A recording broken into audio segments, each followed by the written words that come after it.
Alright, so, Shackled City will be beginning in just a moment, as soon as I have a fourth person to hop into calls. Unfortunately, I guess supper started late for some of the players. I've got most of them, so this gives me an opportunity to speak with everyone, even if for only briefly. Let's see who we have. Did any just join us? Name just joined us. Okay, alright, let's kick this into mode. I've been a lurker here for years. I'm a silent OG, is that so? There we go. Will's setting it up for us. Thank you, Will. I appreciate that. I'm gonna go into studio mode. I can still talk to you guys, though. So, how's your day going, guys? Eric Vulgaris. Damn it. This man subbed for a year? That's... Let me... Ooh. If you're not doing it, do yourselves a favor and go follow Eric on Twitch and Twitter and, well, everywhere, because Eric is a blessing. He's an absolutely amazing human being. Definitely do yourselves a favor and follow that guy. I've been lurking here for a year, huh? For years, even. For years. How are you doing, Eric? What's going on, buddy? Let's kick this on, see if this is going to work.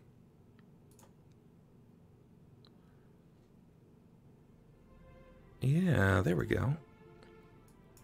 A little bit of tunes. I've got Ulhime and Rahk. One day Sniper will remember to load roll 20. That's going to happen. Can you check? Actually, you guys can. You can type in !follow. All we have to do is do it one time. But if you were interested in figuring out how, you could do it just like that. Take that link right there. 2015? Damn. Damn, that's a long time. That's a long time. Take that link right there. Plug and chug, and you should be good to go. Yeah, what's going on, Eric? How you doing, buddy? How's your day? How's your night? How's your, well, everything? What's new?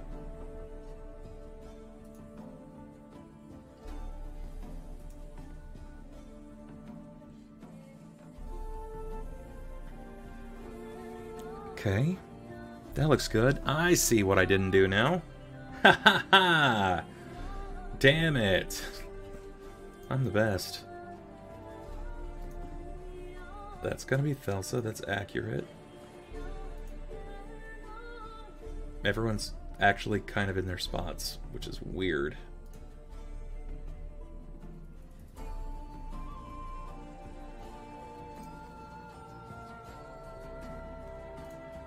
Okay, spots look good for now.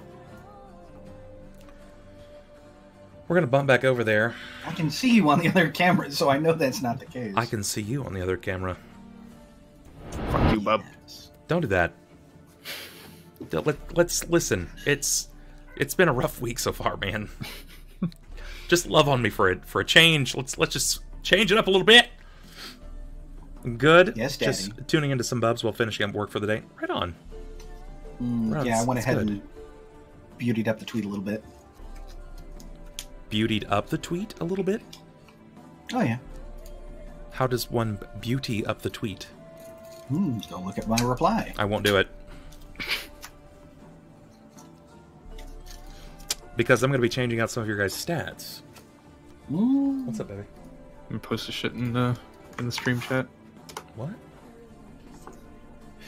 Okay. Well, just come by. You can do it real quick. Yeah, chat. Go do the thing. Oh, Lord. Going through some problems these last couple of days with some computer setup stuff. Crit's been in here. Oh. Sucks for her. She's been in there for at least 2 hours. At least. Stupid cat locked in the closet. Hey, we don't judge you, cat. She's been trapped in my closet. All right. If I should... I want to see what he means by prettying it up. Oh, we're live. Okay. Yes. We are. And we should have told me that. What do you mean someone should have told you that? The stream goes live at 6 o'clock. Nah. Is this a Jakob? Oh my god, that's perfect. I see what you've done here. I see. I was trapped in a closet for 18 years, bub. Your cat'll be fine. Oh, that's good shit. That's good shit. Hey, Annie. Okay. What the hell is that? Did you... Are you good, my guy? I try not to smoke on cam, so knowing that little cams were live would have helped a little bit. I mean... You're probably right. What a mountain lion, Brian. What's going on, guys? I'm actually going to be updating some panels real quick while we wait on the last bit to come through. Karami sent me this. Oh my god, I almost thought that was Pornhub. I do that every time he subs, man. Pawn! We can only hope to get that kind of recognition. Pawn, you get me every time, my guy. No, I'm telling you what, man. If we really want to go ahead and hit our main viewership, we need to go ahead and start posting on there. No. Nope. Not gonna do it. I mean, I can't stop what you do in your off time. This is a face of concern right here. If you want to download all the episodes of Shackled City and then post them up anonymously. Right, Tired? I think it's a wonderful plan. Get me a Pornhub partnership. Wow. I just don't... I don't think it's gonna happen. I don't think I'm the right kind of material, right? We just go ahead and post you under bears. Thanks. Thanks. Yeah, that'll work. Yeah. Just don't check the chats. Just don't. Comment section is not a good place to be. Oh man. Not like this. Wait, Christie's fanfic? What? Huh? Wretched hive of scum and villainy. You know, I would actually put that over on Reddit before I would put Pornhub. Yeah, let's at least bait it out over there. I don't mean that kind of bait either. Just to see what people think of it. Alright, let's get the rest of his face. There we go. I'm just What's up, setting handsome up man? my adult Lunchable. Who? Oh, I'm just setting up my adult Lunchable, so if you hear peeling... The Shackled City casting couch? Yeah, no joke.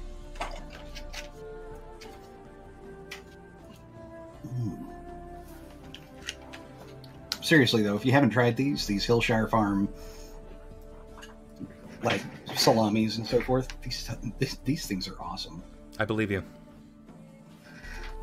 Is that what I want there? That's not what I want. We're gonna go there. Then we're gonna go... stream-related tabletop creations. Shackled City...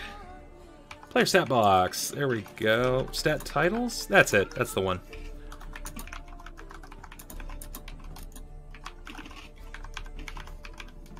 Replace the file in destination. Do I have, no, hold on. Rename.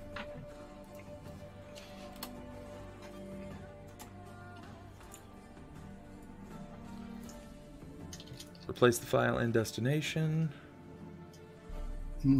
I don't know why he named it rank. Karami!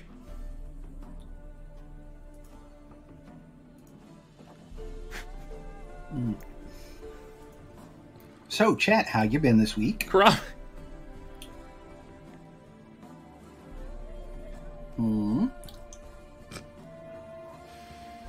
Oh boy. Sounds like it's gonna be a thing. Scroll up! It says Rahk! Your name? He put you as rank. Oh, that's good. My name rank. Yep, name is rank. What up, Bonnie? What's going on, man? I can fix this. I've been good. I've been good. Today I actually went out and saw John Wick. Is that awesome? Yes and no. I mean, I kind of compare it to Iron Man's 1, 2, and 3. How Iron Man 1 just had that spark. And as you go on, they're kind of aiming towards just one particular aspect that made the first film real good. Yeah.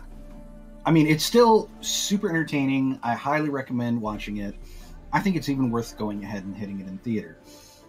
But if you're looking for that same kind of, oh my god, this is so awesome, the same as John Wick 1, I've been told you'll that, be a little disappointed. that John Wick 3 is very good, but it's not as good as 1, but it is better than 2. I happen to agree. Yeah, I think it might be a little better than 2. But honestly, I think it could have used a little bit more narrative. Okay, everyone's stats look good. I'm just waiting on this one bit from Karami, and then we will no longer have a Klaus. That's right, guys, in case you've missed it, Klaus is no more. Klaus bit the dust. He's dead-zosed. That's right. That's right, he is. Guys, go ahead and get me some test rolls, please. Let's see if everything rolls up just fine. Remember, every time that you guys beat a bit boss, you guys can get rep for everyone in chat. Every time we hit 5 consecutive new subs, we unlock a luck roll, which as of this moment, there are none. We have no luck rolls. We need 3 more, so as soon as we hit 340, then again at 345, 350, so on and so forth, up to a max of 5. When we hit those numbers, everything will be good. It will be stellar. What up, Zach? What's going on, man? Long time no see, buddy. Hope you're doing well. Let's see what I roll on a diplomacy. And as you guys know, what's going on there? Red will be around soon? Soon? I'm thinking like 9:30 is when we'll see him.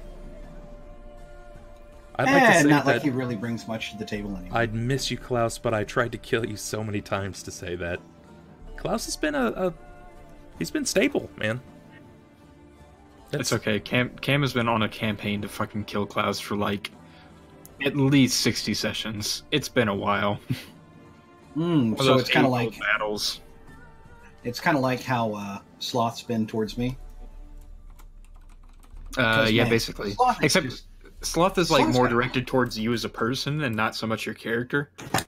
He's got a Viable. real hard-on for killing me for some odd reason. It's validated though. I mean, it's because it's you, not because of who you play, just you.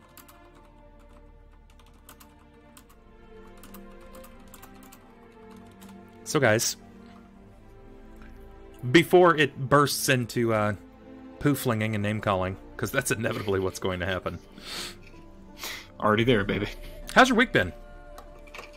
How's everything been so far? Been alright. Just so-so? Anybody get struck with some nasty storms? I live in California. Yeah, it's No, just it's calling just to been you. you, bub. That's still a coast, man! There's hurricanes and shit out there! Pretty Or it's rarely. too cold. Well, I mean, it would help if they actually got rain. Yeah, But it's- no, they it's happen just to live cold around here. a desert, so... No, overall, I've been doing pretty good. Alright, Went let's ahead save and- this.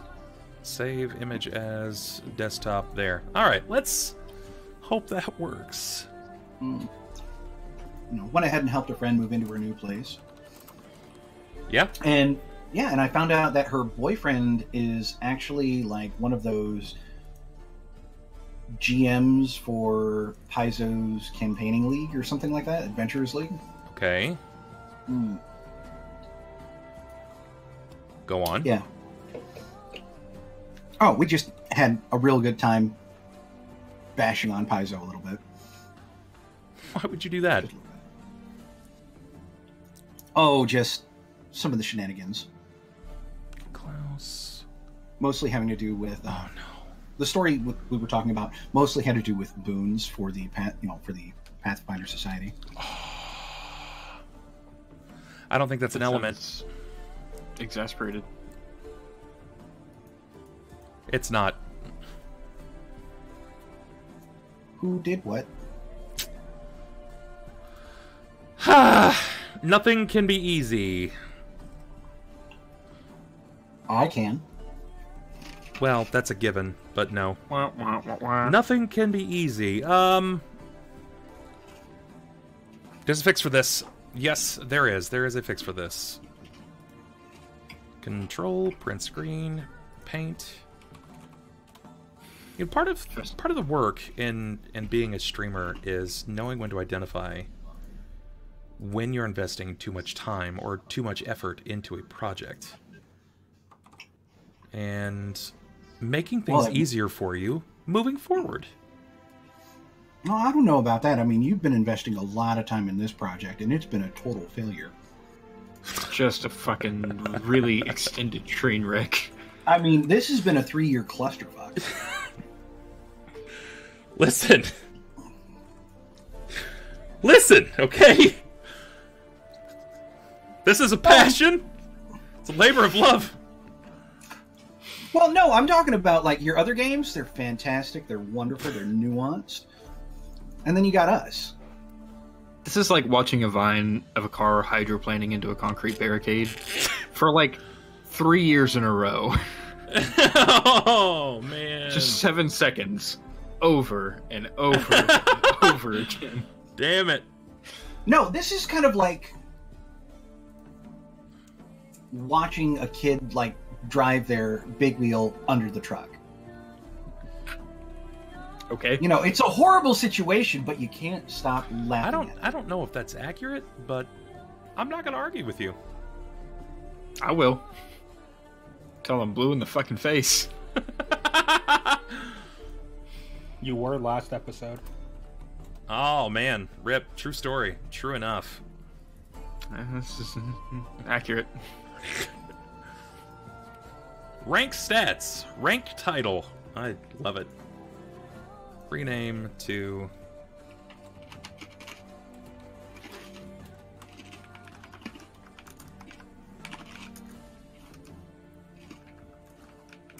Rename to...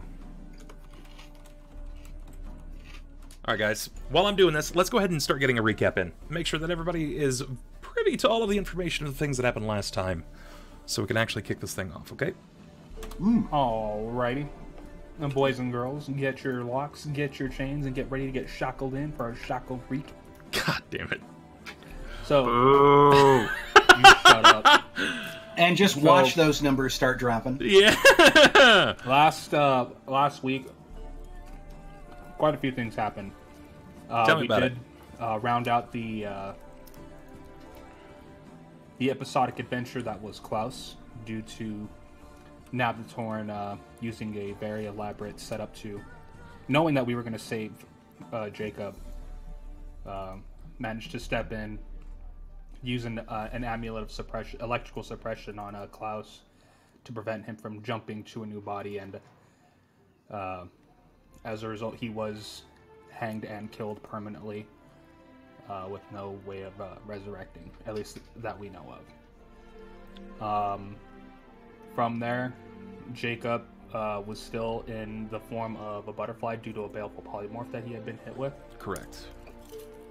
And as a result, when he was trying to make his way back to the bathhouse to regroup with the party, he was overcome with the instincts of the animal itself and unable to do so.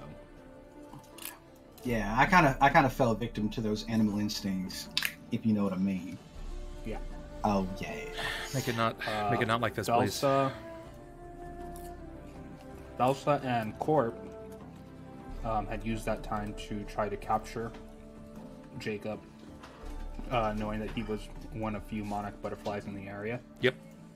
But not before he was seen by a natural predator, an eagle, if I'm not mistaken. A hawk. A hawk. Hawk started a circle and began its dive toward Jakob, where Thelsa jumped in and then began combat with the bird of prey. I'd like to talk about that for a second if we could. I want to pass this over to Thelsa. Annie. Man, you had a rough and tumble time there with that birdo. Tell him the story, Ozzy. Yeah. Let's relive that moment if we can. I'm gonna even preface this with the right music. What did we go with here? Was it? I think it might have been. Wait a minute, I got this. I think it was this. No, it's not that. I lied. I think we might beat this one. JK again. Yeah, it was about speed. You were looking for a butterfly. You knew exactly what this butterfly was going to look like. You knew what to expect when finding him. But when you finally found him, he was moving in a very particular pattern. Like a dumblefuck. You're muted, sir. Oh, like a bumblefuck. Yeah, because somehow or another my pimp stat got added into my butterfly statistics, so it's kind of like ba-ba-ba-ba.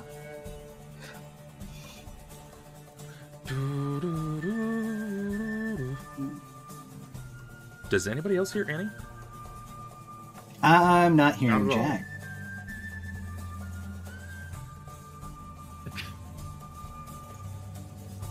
Yeah, And I don't have him muted. Hey, there we go. There you go. There's a ninny.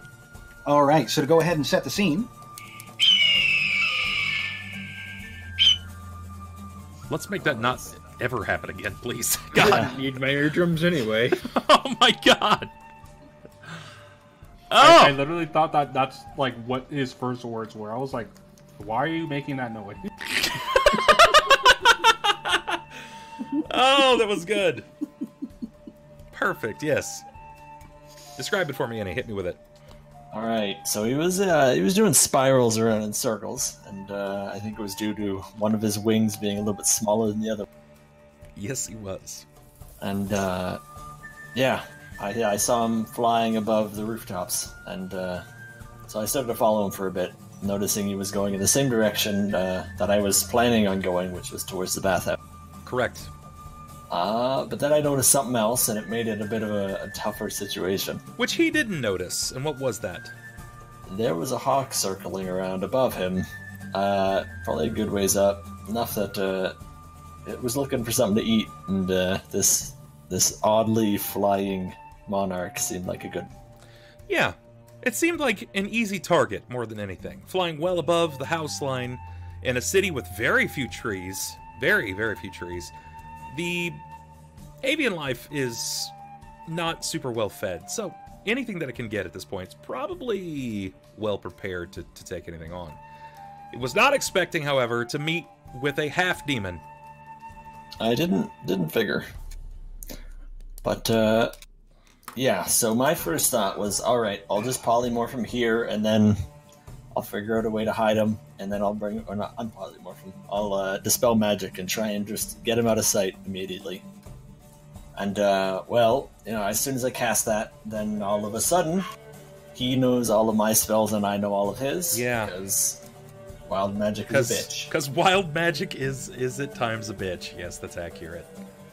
So, now, don't know how to use spells because all of a sudden I can only cast spells that aren't in my wheelhouse, essentially. Yeah. So I take to physical instead of mental means of trying to capture it. And you're not exactly without. You are capable, even though you haven't really invested many of your skills in acrobatics or the like. You still were able to get atop the house, bolting across into a leap.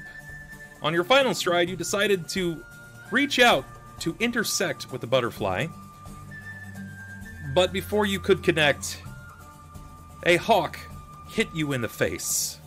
It wasn't exactly a drive-by.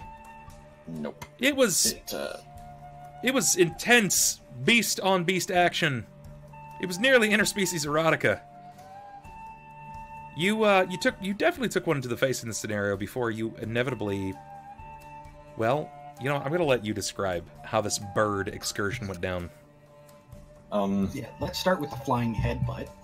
Yeah, first things first, I decided, well, trying to stun it so that it focuses less on this butterfly, so I punched it. And punched it as it was in my face, and, well, I mean, it hit it, but, I mean, there's only so much I could do. And, so, with both of us plummeting towards the ground, I decided it was time to try and catch this butterfly and make sure he was okay. And then I hit the ground. And, the hawk wasn't making it easy. No, I couldn't It's just... really make much focus. I don't know if you ever had a bird attacking your face clawing before, at but... your face. You did everything in your power at that point.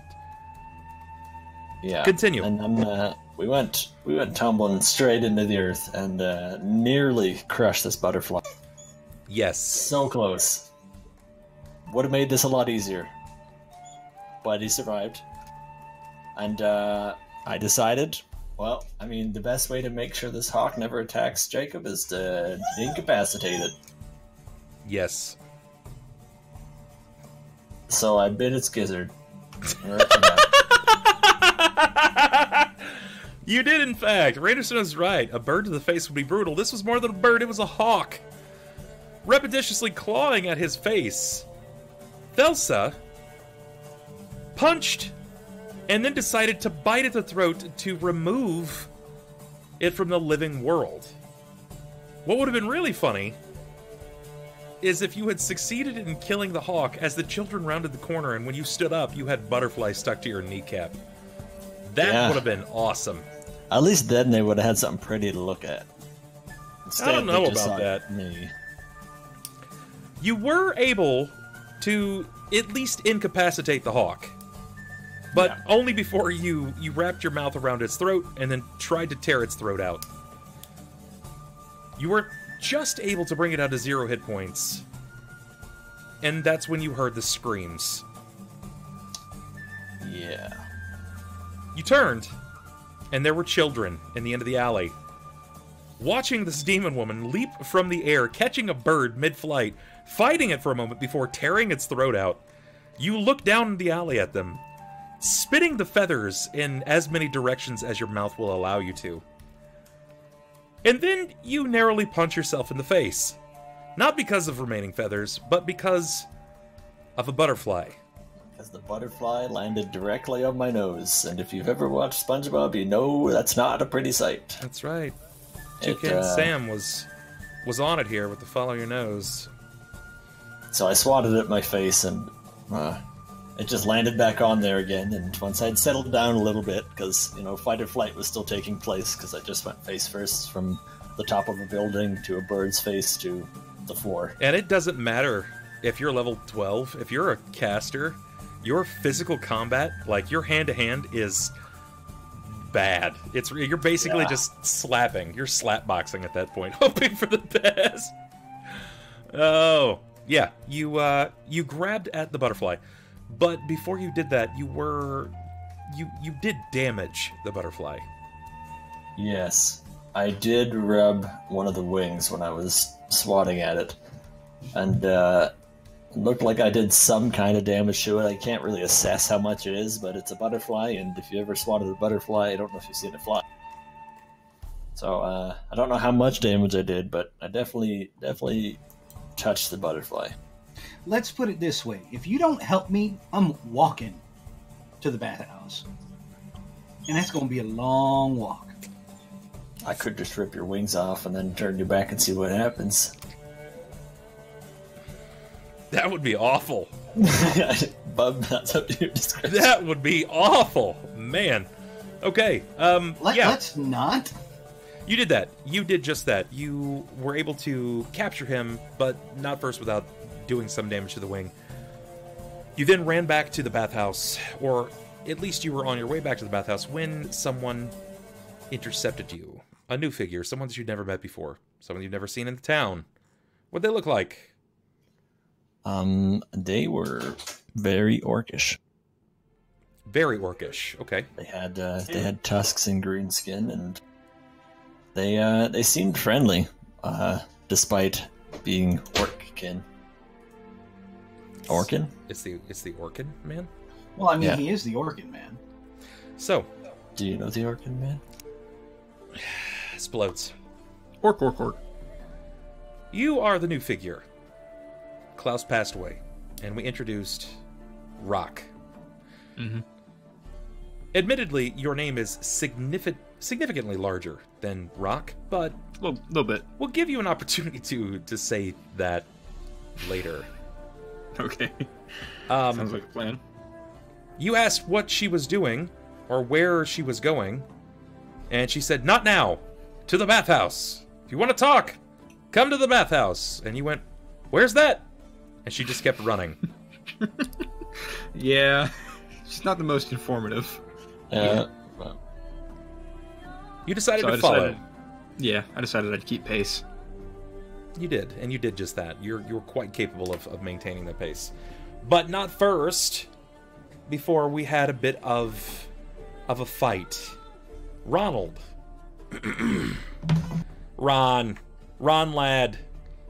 Man, did you have an experience, sir? Yep. Where did you go in this session? What were you doing? Mayor's house. You went to the mayor's house. All right. Tell me a bit about it. Essentially went over there to set things straight, give him a choice, either leave the city or face imprisonment. Mm-hmm. Getting in wasn't too much of an issue. Wasn't really going in there armed with anything. Right. But when I got there, he was essentially trying to play it off as like, yeah, I'm doing everything right for the people. This is what I do. And Ulhime, instead of kind of waiting for him to give him an ultimatum, decided that he's had enough of him trying to play word chess with him, and You came in struck out at him. throwing some pretty brazen accusations. Mm-hmm. With mostly no proof, mind you. You don't True. surely think that people of power just luck into it. No, and I mean, I don't know. Like I said, I don't know how far it goes to who gave him the power, but Yeah. he's one person of interest I know that is a problem. Right. At least the most direct problem for the people of the city at this moment. When I decided to subdue him, I first attacked the guard non-lethally, bit of a struggle, but ended up knocking out the guard without killing him. Took his weapon, and then tried to attack the mayor. Or when I struck the mayor with the smite, it connected. When all Yeah. my other two first spells failed. And then as he got back into a corner, he suddenly transformed into a beholder. A aberration of many eyes. as it were. A very, very large magical beast. And it wasn't just some basic beholder that you encountered. In fact, the more that your eyes fell upon this figure that morphed before you,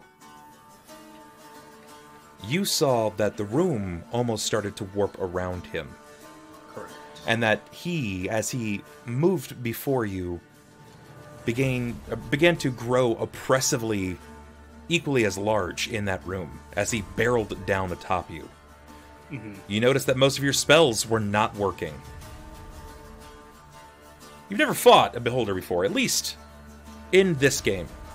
Your character has never fought a beholder. Correct.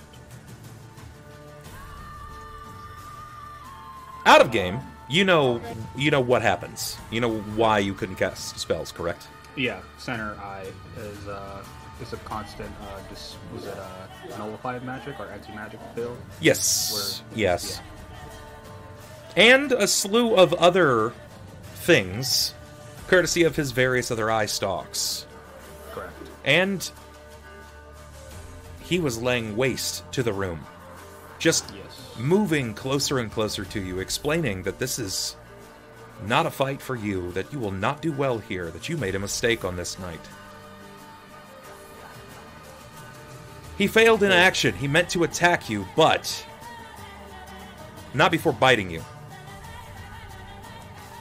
Whipped you across the room, and when he critically failed, when he fumbled in an attempt to attack you again, you took hold of that moment, and you bolted for the window, leaping out of the 2-story building, over the gate. And when you landed, you looked up to see him again. And he had taken his original form as the mayor. Correct. That's true. I chucked the sword at him. If you guys could do me a favor, make sure that your mics are fairly close to your face, or at least the part that's recording your sound audibly is close enough to your face, so you're loud. I was speaking low I was speaking lower than I usually do. Thank you. Splodes is in that mic. Hell yeah. Ha! Okay. But yeah, You know how it is.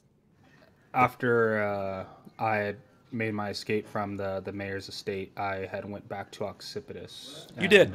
I sent you a message as to how long I was actually going to be spending there to acquire new knowledge and strength, apparently, hopefully to be strong enough to combat him effectively.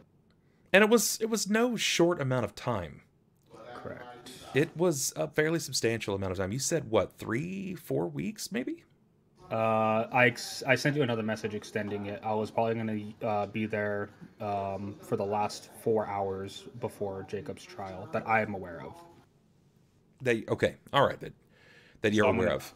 Yeah. After time, it's, especially with not having a day and night cycle, it's going to be very hard to distinguish that, especially since you don't exactly have a Timex hanging on your wrist. So, we're going to open there. We want to open with you here. Before we give me one advance the second. I time. just need to close the door real fast. Got it. Take your time. I'm going to set the scene for you. We've got this and this. Alrighty, I'm back. Welcome back. All right, friend. Okay. Now, for those of you that are witnessing from afar, be it mobile, from your home, wherever you are, we've accepted pretty much all rep up to this point. You still have 3 options to heal if you so desire at any one given time, depending on if they need it. We have 3 subs before we hit our first luck reroll. When it hits 340, under that silly face of mine down there, that's when you'll know. And every 5 there and after. And that's how we will move forward. Alright, my friend. You broke through the doors at the Temple of Ouijas, finding yourself in front of the portal that leads to Occipitus, the 507th layer of the Abyss.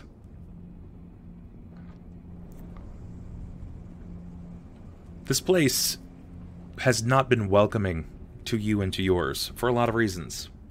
Occipitus actually suppresses your abilities. It feels like the roof is coming down atop of you.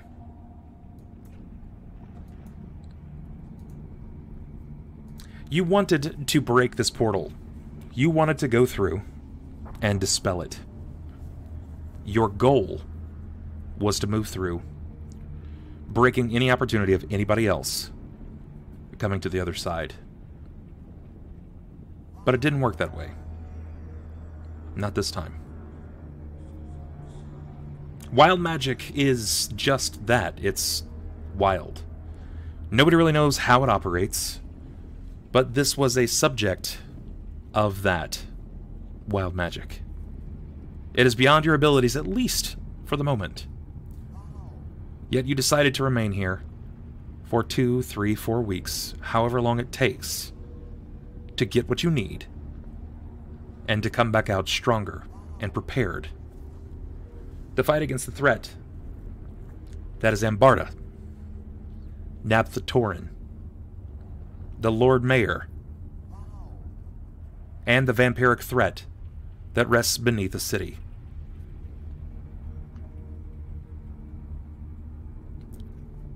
Last we talked, you said that you had intentions of finding your equipment, your armor. Correct. Fishfood just subbed 5 to Ishman223, Bulbasaur the Destroyer, Wizard, Rain or Snow, and Shu. Welcome in, guys. You're officially subscribers. That is your first luck reroll. Thank you so much, Fish. Love you for it. Now to catch everybody up. Everybody can chime in on this. This isn't just for Ronald here. What is the vampire threat?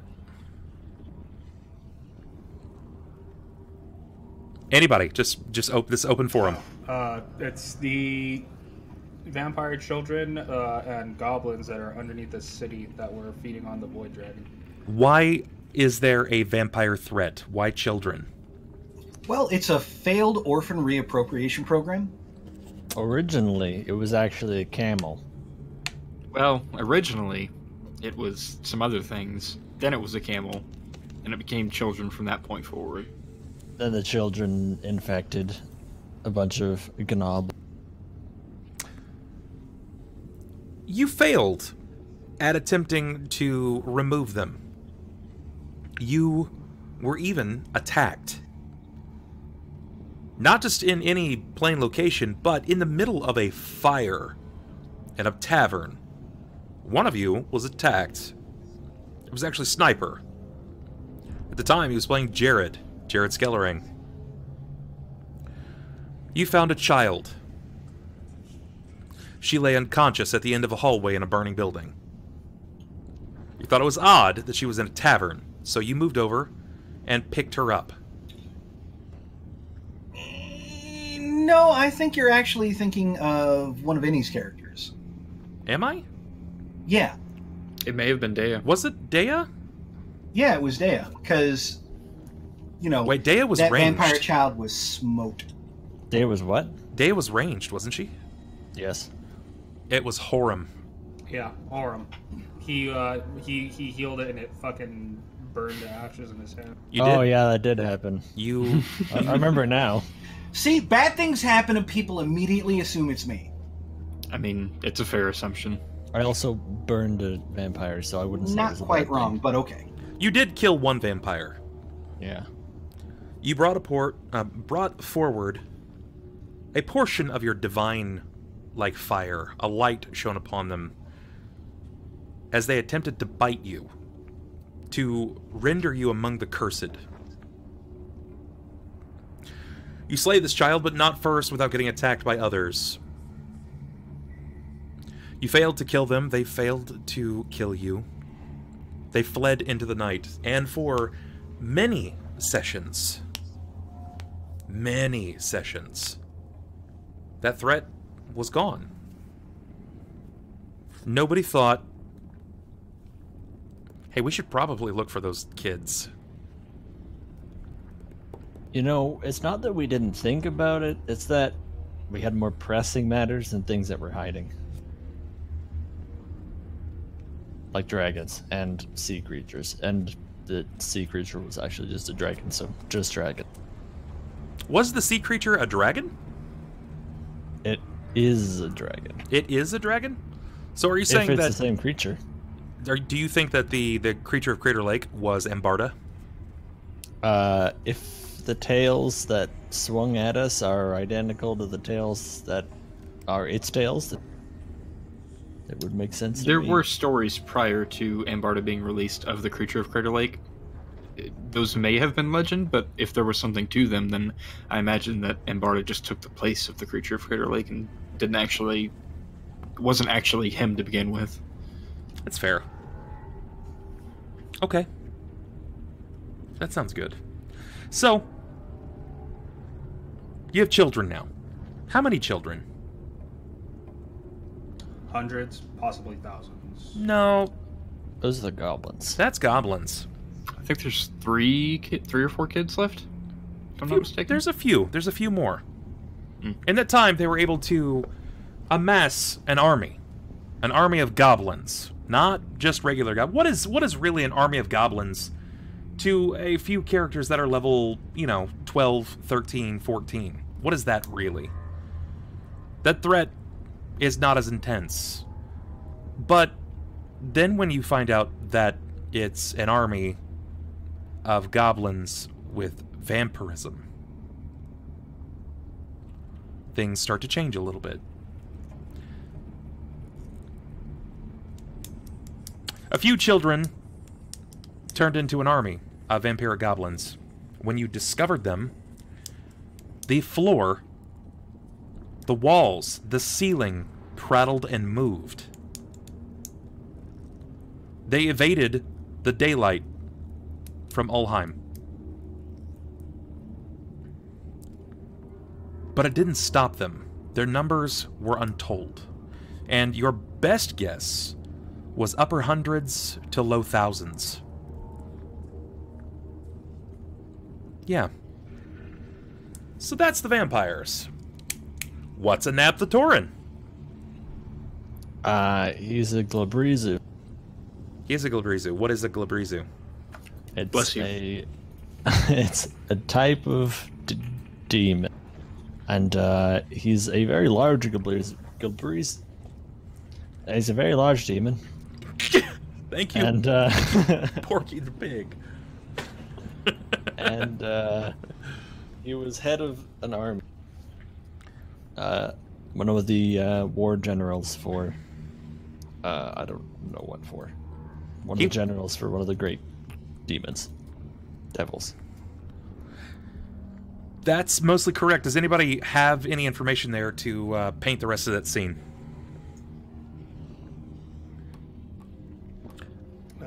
He's like he's a demon with pincer hands, dog-like head. Yep.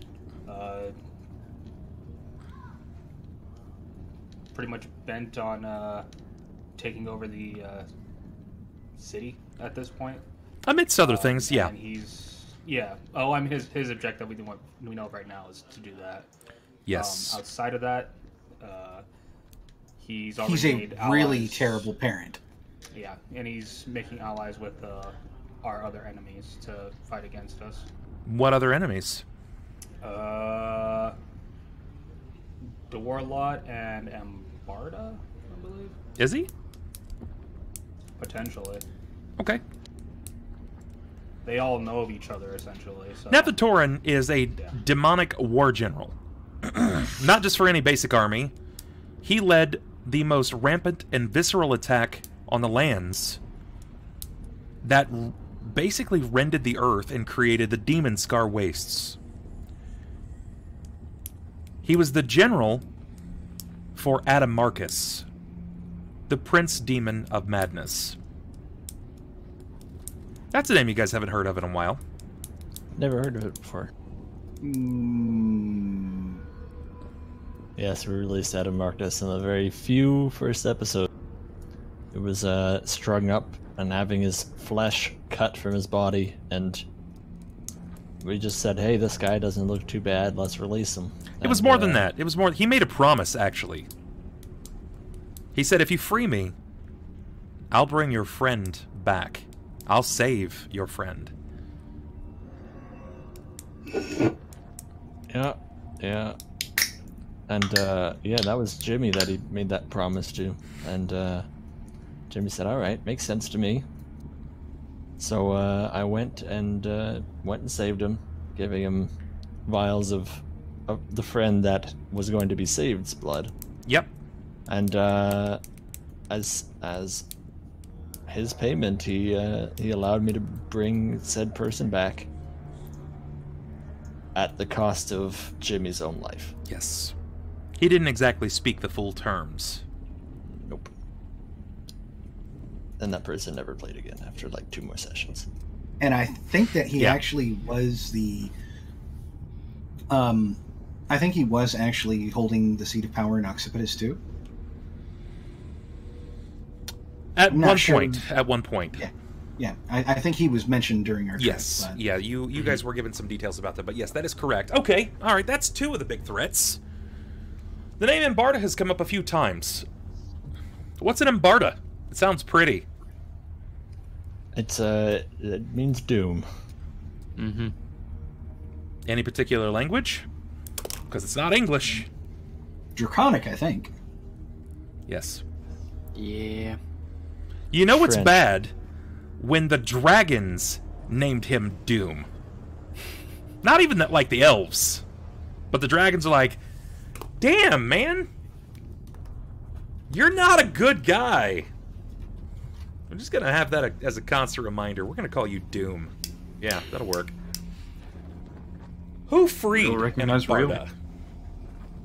It may have been Klaus. May have been. Just teensy little bit. All right, let's run with that for a second. I'm interested. How did Klaus free Embarda? Well, you see, there's a whole story involved. Basically, Mr. Ronlad over here was playing a character who picked up a hammer with a gem in it, and he went a little crazy, decided to break the floor underneath us, saying we have to go deeper. So rather than letting him continue, he seemed to be compelled by the gem, so Klaus decided he was going to throw a magical chakram at the gem, and he crit it, and it split the gem in half, and then the Doom Dragolich was unleashed upon the world. You didn't just crit. It was actually really unfortunate how it really happened, because I can recall it, and it actually made me quite upset. Because you would advance the timetable, literally 3 chapters. Mm-hmm. When you rolled into the threat range of the weapon, then you succeeded with a natural 20, and with an additional succession on another natural 20, it destroyed it. You bypassed the hardness, the hit points, the construction, and any spells on the gem itself, and you just destroyed it. With a really shitty magical item at that. I just feel like we should go ahead and all agree to focus on the fact that it was your fault. I mean, that's what I'm taking away from this conversation. This is all your fault. for once we can shift the blame off of you, I guess. I'm so good. I get blamed. I get such the shit end of the stick. I just feel like everyone should go ahead and get behind that idea. No, this is his fault. I mean, realistically speaking, it's more of Ronald's character's fault. Honestly, I don't even remember which of Ronald's characters it was, but definitely his fault, not mine. Desmond. Yeah, Desmond. Definitely his fault. Was it Desmond or was it Malgrim? No, it was Desmond. He's right on that. Hmm. Sees Embarda flying around. Klaus, is this my mistake? Butterfly meme. It's perfect. Perfect in so many ways. Yes, elusive. The Prophecy. Perfect. Yeah. It's all Klaus's fault. I'm just trying to clean up his mess. Is there any hope left of the city? That's Zach actually poses a really good question. Wouldn't be fighting for it if there wasn't. Well, I mean, technically, we're the hope of the city, so take that as you will. Yeah. There was one more threat. A threat that was just discovered last session. But it was not your first run-in with this figure, the Lord Mayor. He shifted after several rounds of pretending. Heaving paperweights, bits of like placards off of the wall.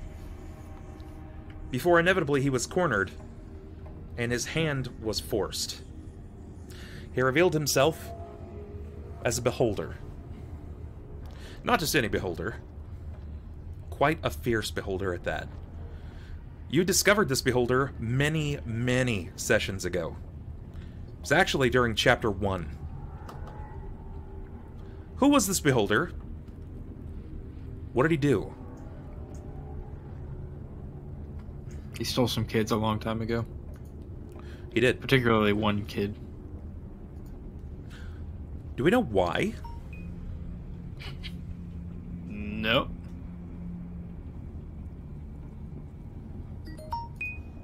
Okay. Best to my knowledge, he just took the kid and was like, "This one's mine. See you guys later." Why didn't he just kill you then? He said he had plans for us, I think.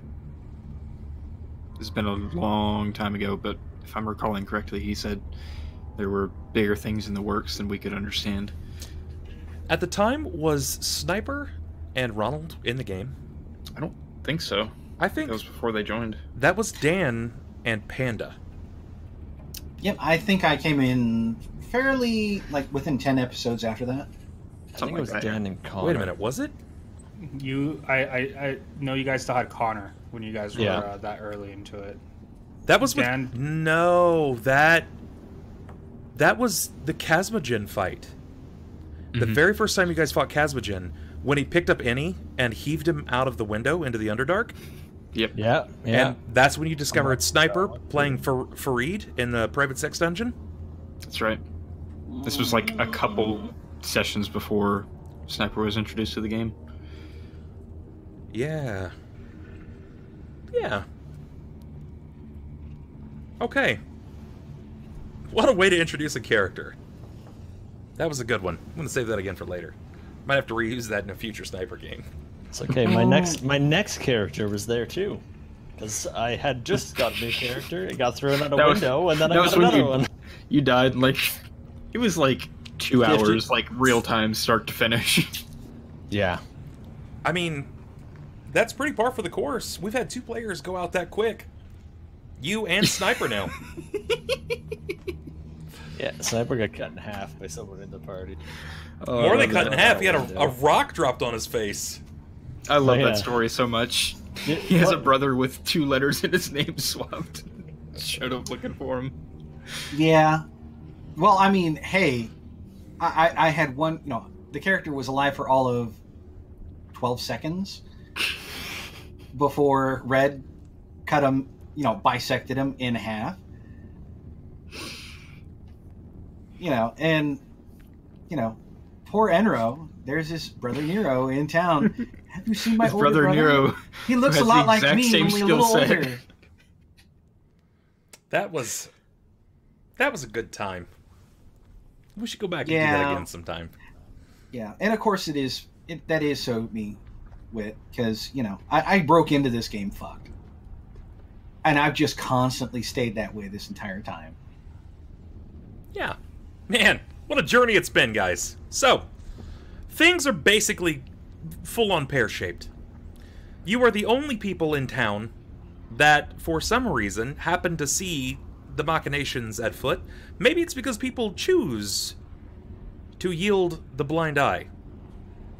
Maybe they look away intentionally so. Whatever the case may be, you might be the only thing that is preventing it from shifting into its end. To endgame. But now that we know this, we're going to go back to our little Pommet, Ulhime. Ulhime, again, you were in Occipitus, the 507th layer of the Abyss, of which it is owned by your friend, Klaus. He technically owns a layer of hell. Man, if that doesn't summarize current events, I don't really know what does. But you're here. You can come and go as you please. You know about the portal. But you know something else as well.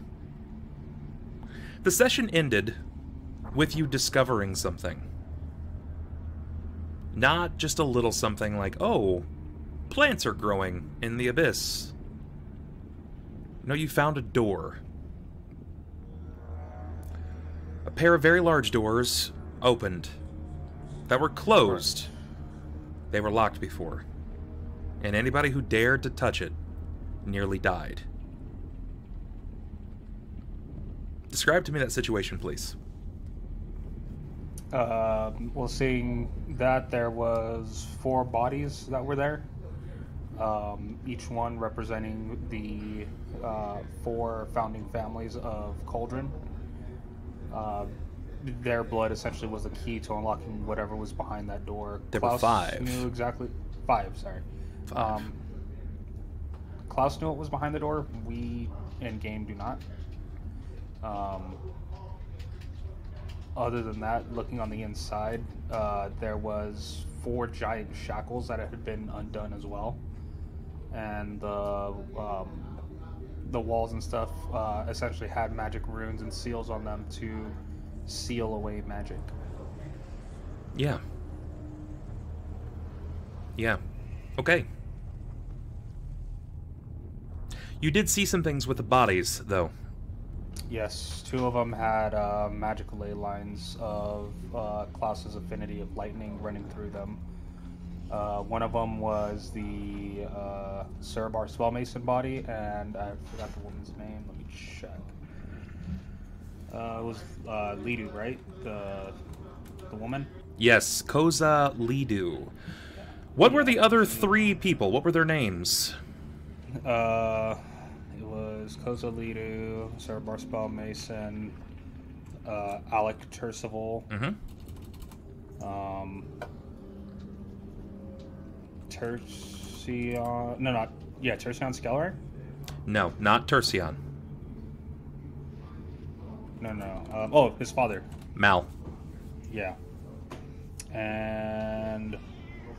I don't know who Ronlert was. Ronlert, correct. Yeah. Just another one of the founding families. Correct. Okay. Yeah, their bodies were there. Lone Wolf poses an interesting question. He says, here's an interesting question. Seeing as how Klaus is now dead, what happens to Occipitous? I just thought about this. We'll find out. Yeah. It's hard to say. I was gonna say, given the time lapse that I'm doing, I'm gonna be there. I think almost a month and a half, maybe 2. I guess given the time dilation of how everything's working. Potentially. We'll see how long that is. So we're gonna give you this time. All right, my friend. You're there. You're in the thick of it. The blood, the pustules, everything that floats by, the creatures that walk this space.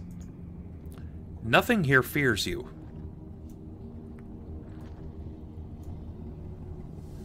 Try to be as close to your mic as you can so we have you for clarity, but tell me what you're doing. Let's see if there's any necessary rules. The first thing that I would have been doing would have been to fix the armor at some point during my time there. Yes, your intentions were to find your armor that you had lost. Correct. And you wanted to... You were unable to repair the armor, at least immediately, until you were able to acquire some new leather straps, which you had said that you were probably going to do some hunting in the time that you were there. Makes sense. Yeah. So with that, I would have, if my... I don't know if my hunt was successful or not, but I would have went hunting and probably found one of the smaller creatures of Occipitous, hunted it, killed it, and then used its hide to make the leather strips to rebind the armor for myself. Okay.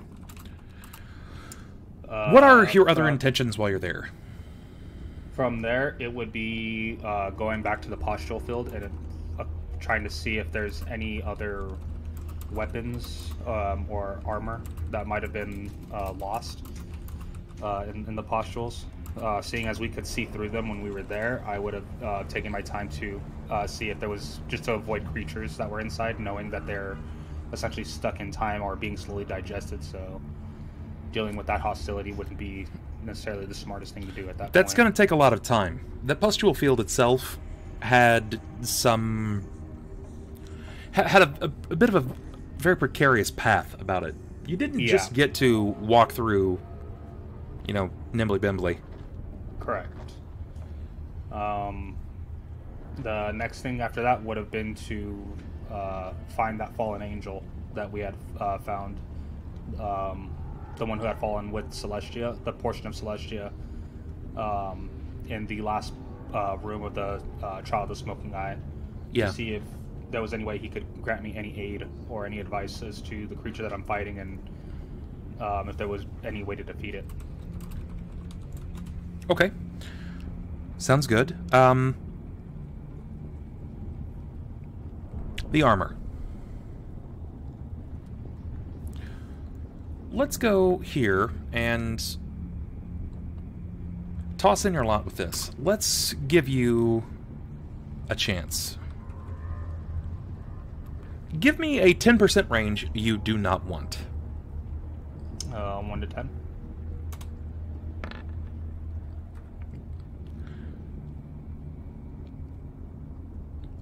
Give me a 25% range that you do not want. 1 to 25.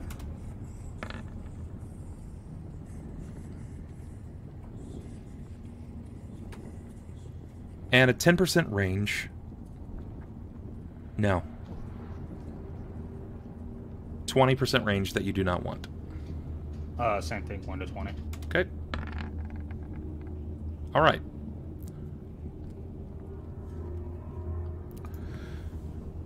You're able to press out any big dents in the armor. Anything that would have been lasting in the time that you were there. You traveled a lot, just kind of carrying it around, working on it as much as you possibly can. Now, without tools, you basically have to rely on any kind of rudimentary reagents that you find. You did happen to pull away some of the ossicles, the bone from the ossicle forest itself. You were using it as a makeshift club, somewhat of a walking stick at times too. You would likely be using this to kind of bat out the dings in the armor. It's not pretty. You know that you need access to a smithy, proper tools, proper heating, and you might be able to do something more with it.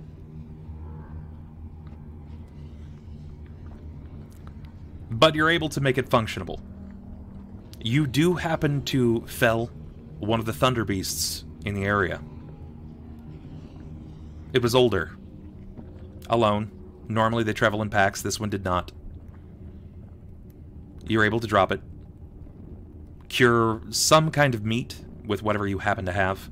At least take it back to a spot where you're capable of basking it in heat, trying to bake it down. And you're able to tan some of its leather. This is probably the leather that you would use to refashion the straps of your armor.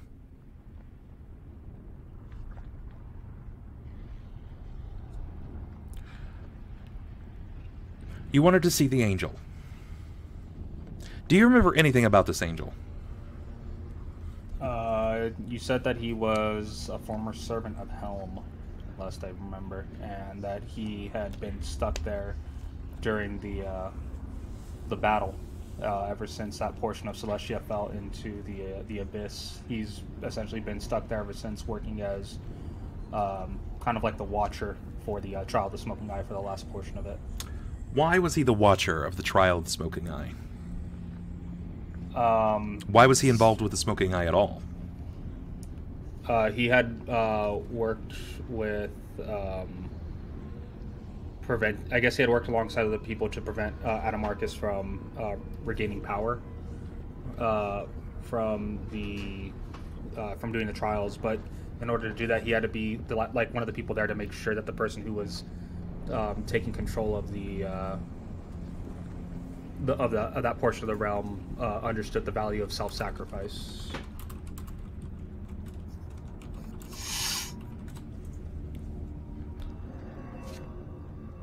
You'll find him. It won't take much. It was the last place that you had seen him.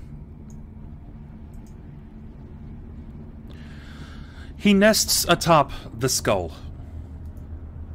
It's not just any skull. It's pretty large place.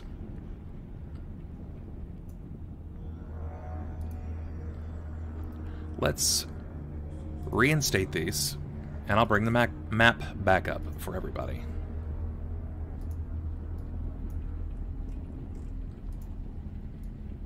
Okay. Now, so everybody is capable of seeing, I'm going to pull you over here, my friend. Bam. Okay. The skull. This enormous piece that's resting inside of Occipitus. This is where you had seen the angel. The black-winged, white-skinned being resting. He waits From afar, you weren't able to see him. But after closing much distance, over several days, you're able to find the figure. It's very, very high up. The only reason you know that he's there is occasionally the wings bat out. What do you do? As I get to the top, How do you get up to the top? the same way that we did before, essentially like that long climb that we did. So the only way in I would try to was find through the out- blood pool. And Correct. that blood pool itself took you to the inside of the skull. At the very top, that was different. Those were people that were either capable of flight or people that had basically returned atop the head there. Because if you can recall, whomever was shot through the that like plasmic burst, their bodies went to the sky, and that's when they were collected by this figure. Then looking at the skull, seeing how the back part of the skull itself kind of protrudes into the ground, I would use that as, I guess, my initial pathway to kind of do my long walk going up. Then. Okay. Can I get some climb checks?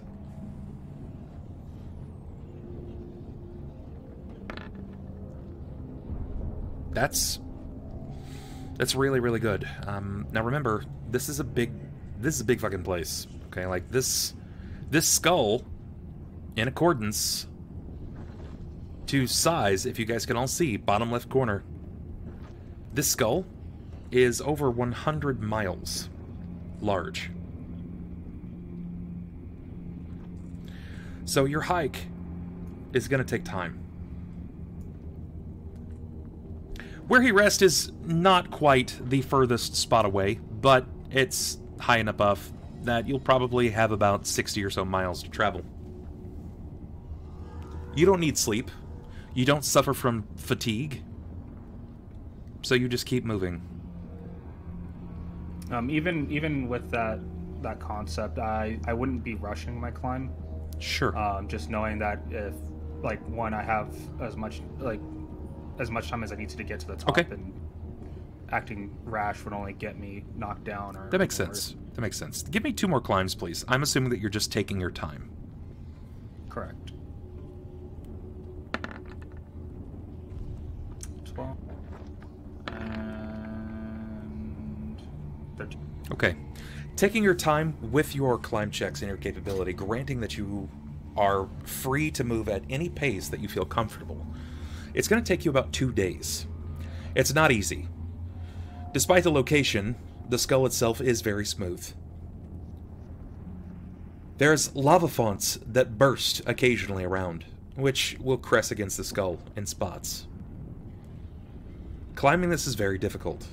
It proves to be challenging for even the most talented of people. Oh man, look at that.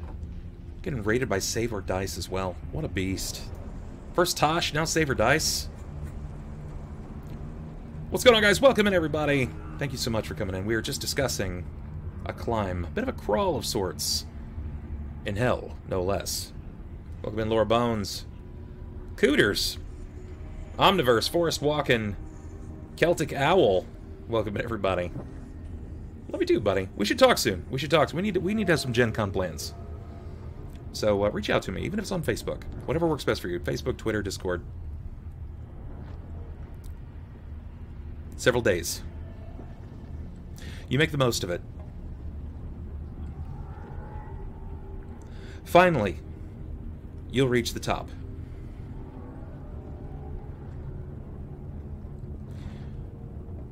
You see the figure, resting, sitting down, knees up against chest, ass down flatly against the skull. Wings just kind of moving tepidly with their breath. How strange a figure to find in hell. Skin of cracked porcelain, wings that barely emit shape internal to itself until you're close enough. Stark black. They hear you trudge, but never breathe. The figure turns to see you. Do you say anything? Do you do anything at that time? Yeah, as I make my way to the top, I'll run my way so I'm in front of him, facing him directly, and then, assuming he's still pretty high up, but I'll use a cantrip of light and kind of like flicker my finger to kind of flash his attention. You have his attention. The moment he heard you moving up, his eyes haven't quite moved or transfixed elsewhere. I'll call out to him. I wish to speak with you.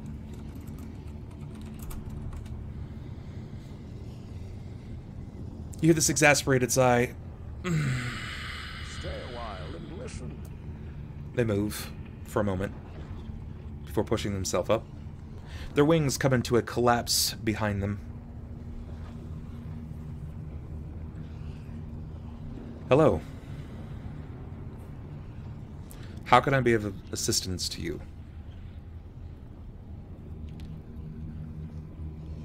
He sizes you up and down for a moment. Before you even begin to say anything, his eyes start to shift. You can see, as you've seen with your other allies, when the eyes begin to sort of pale over and become glossy in this spectrum. He's not just sizing up your capability physically. He wants to see the measure of the man behind the magic. His stance changes. He's no longer lazily standing, but now so more at attention. He bows to you. How can I be of assistance to you? There is aberration of many eyes in the world I come from. I seek to vanquish him, but I do not have the strength, at least not now. So I've come to you to see if I could get that help.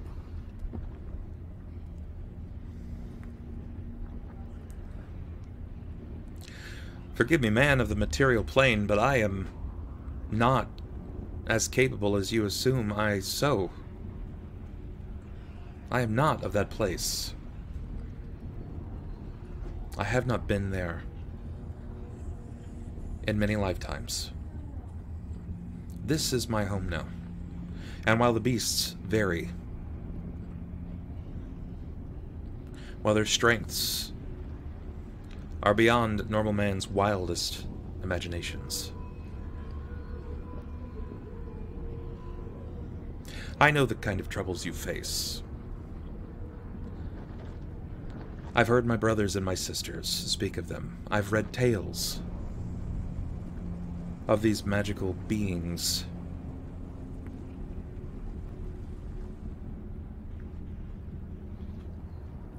And what have your tales told you? Any advice would help. Any knowledge. Only few survive. Those that do have many capricious tales that they speak of. How that they were a part of a warring party that somehow was able to free themselves. Cowardice, their savior.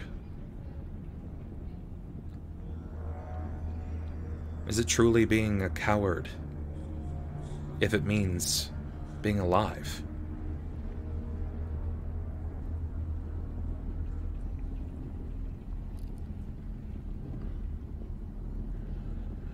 I think in the situation, given what cowardice is, it's knowing that you have the ability to do something and simply choosing not to run away from it. Having not the strength to do something simply because you don't have the strength, it doesn't serve one to needlessly throw themselves away for nothing.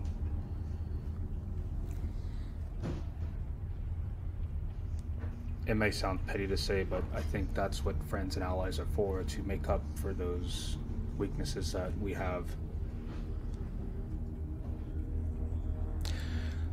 A friend, an ally. These are concepts that were not given to us. We were sent only to serve. I was commanded to aid and offer assistance. And I did that. I've never had a friend or an ally. I have no idea how one even gains such a gift.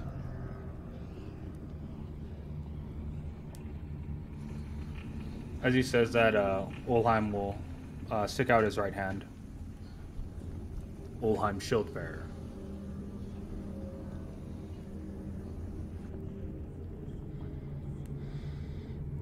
He extends his hand out to yours, mimicking your movements. Ulhime shakes his hand gently. It starts here. Friendship starts right here. Forgive me, Your name. I do not remember my name.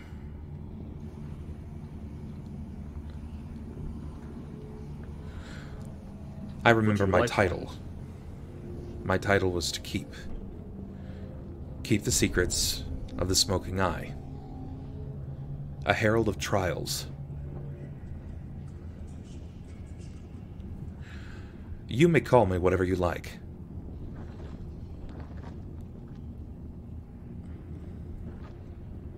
He pauses. He gives you a moment to think of a name.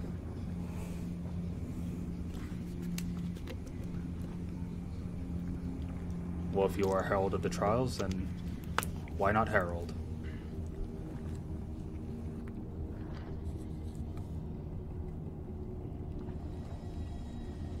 It makes sense.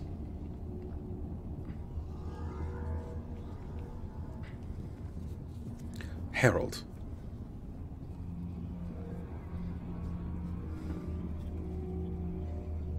You can see his eyes kind of bat back and forth for a while as he's pondering this. This will do. Herald. Very well. How can I further be of assistance to you? Ulhime. Well, as I said, this aberration of many eyes that I have come to encounter, he's planning something against the people that I wish to protect. And as I said before, I do not have the strength alone to stop him. That, coupled with a darkness beneath the city that I currently live in. Vampires. Lots of them. You live in a place where you fear the undead. Where you are haunted by an aberration of eyes. I think I might be able to take you to a place where you can learn. I will not be able to help you, as the artifacts are blinded unto me. The texts remain hidden to eyes of angel and demon.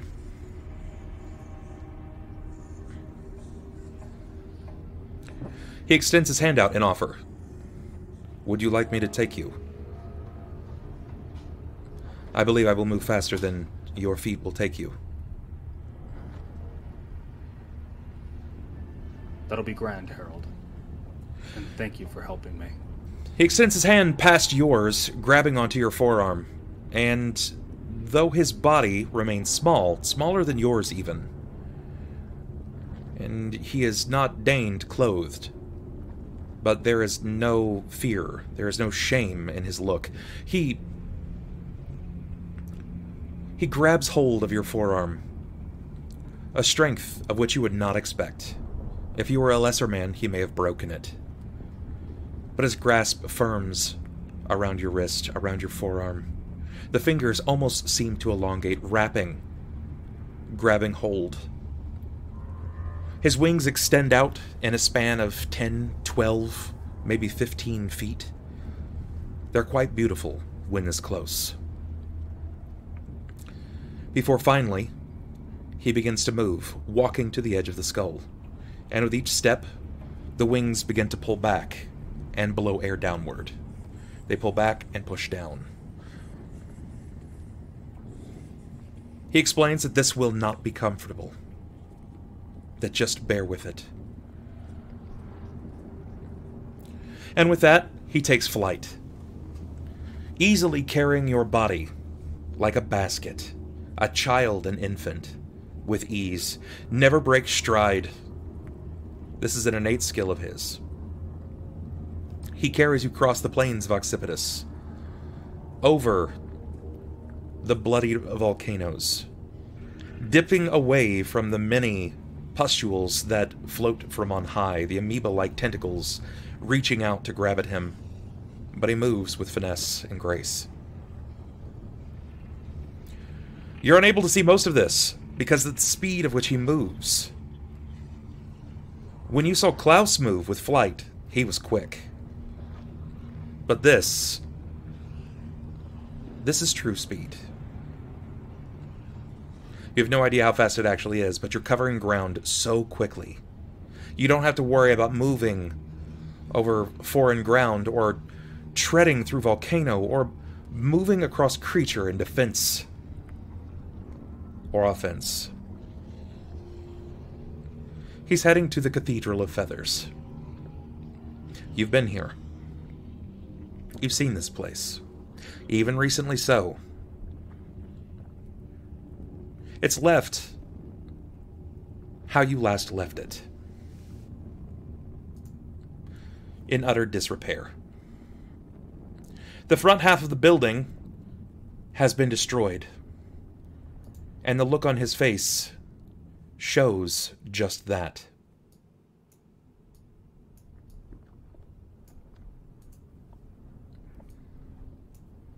He's startled.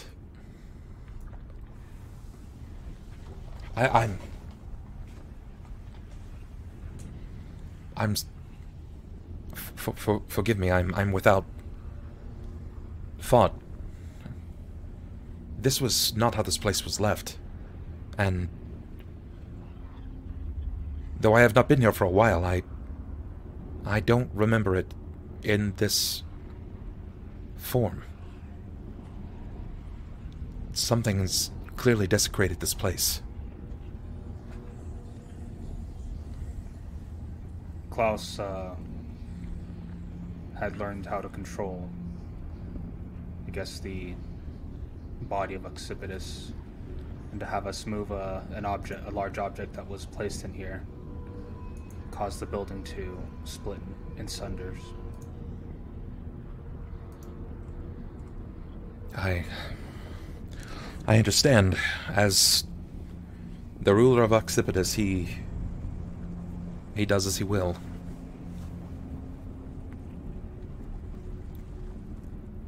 Admittedly, I cannot understand his motivations, but I understand that it is his. Very well. Inside is a library. It's not what it once was, but it holds answers. Answers to your threats.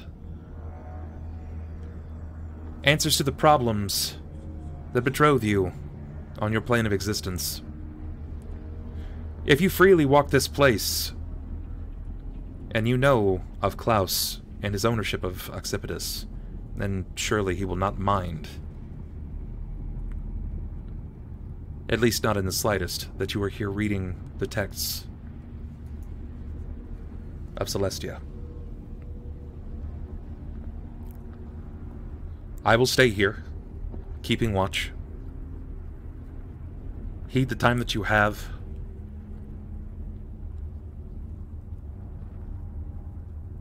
He moves to the top of the steps that begins descending down onto the rest of Occipitus, and he leaves you there. You're pretty familiar with this place, though he's right, it has been destroyed. Yeah. What are your intentions while you're here? I mean, if he says that there's text here that can help me, then, I mean, I guess it would be making my way over to the library. But he also said there was artifacts as well. Depending. He doesn't actually know what is still remaining in this place. He has no idea. I mean, I guess I would go through the text first as reference point. Okay. For figuring out what artifacts he's talking about, if they're still here. Feel free to control your character. You have control of the token. You pass by the bodies of Driders, moving in to the war-torn floor, scorched from the salamander fight and the succubus. You move about the fray. Firelight from beyond the broken windows, allowing you to see past this point.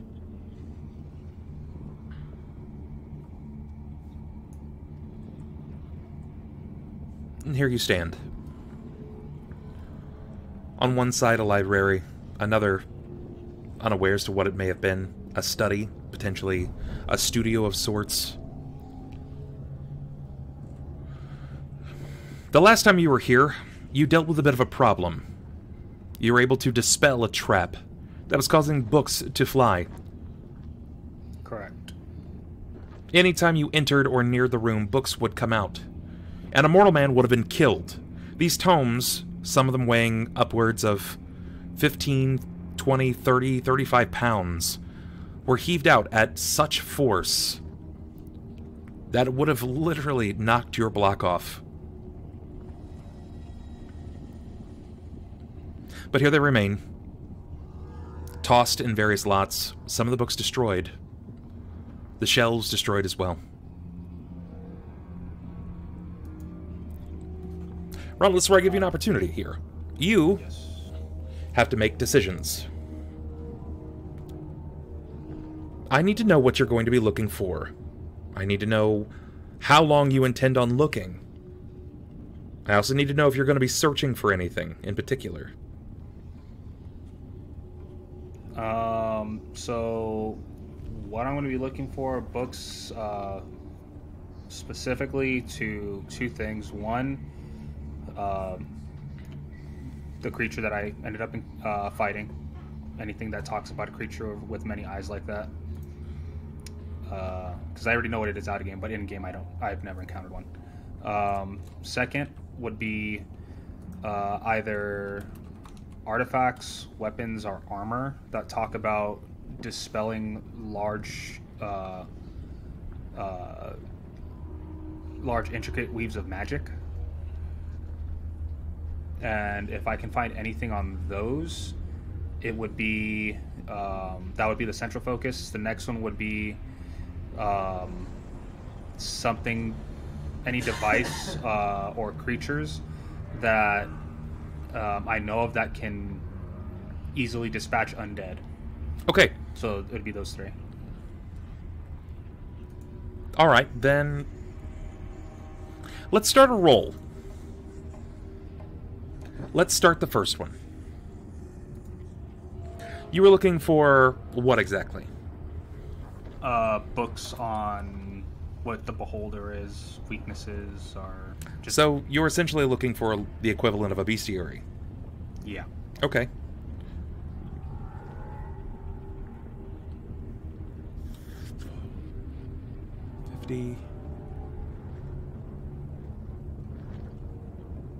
Time.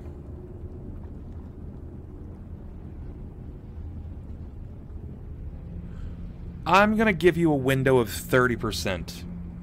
Give me a 30% range that you do want. 1 to 30?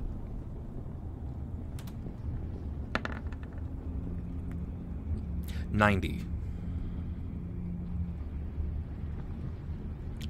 You can't seem to find anything that dictates any kind of creature or series of creatures that resemble what it is that you're after. Alrighty. What's next? That would be the items that can dispel large weaves of magic.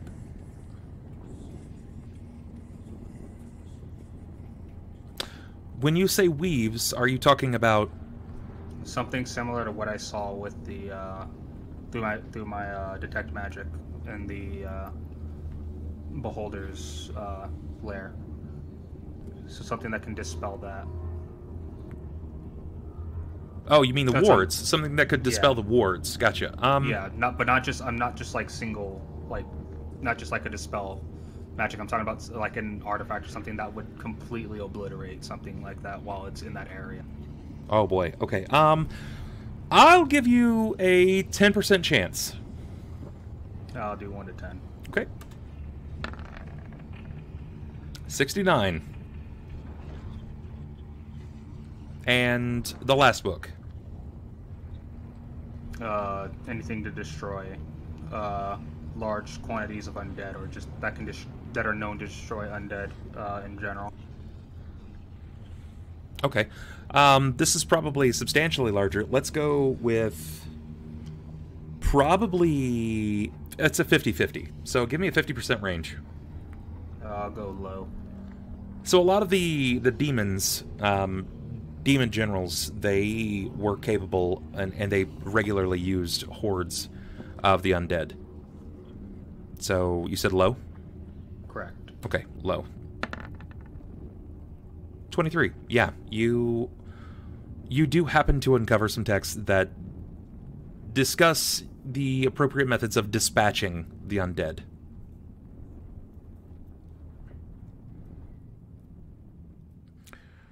Is there anything particular that you're looking for?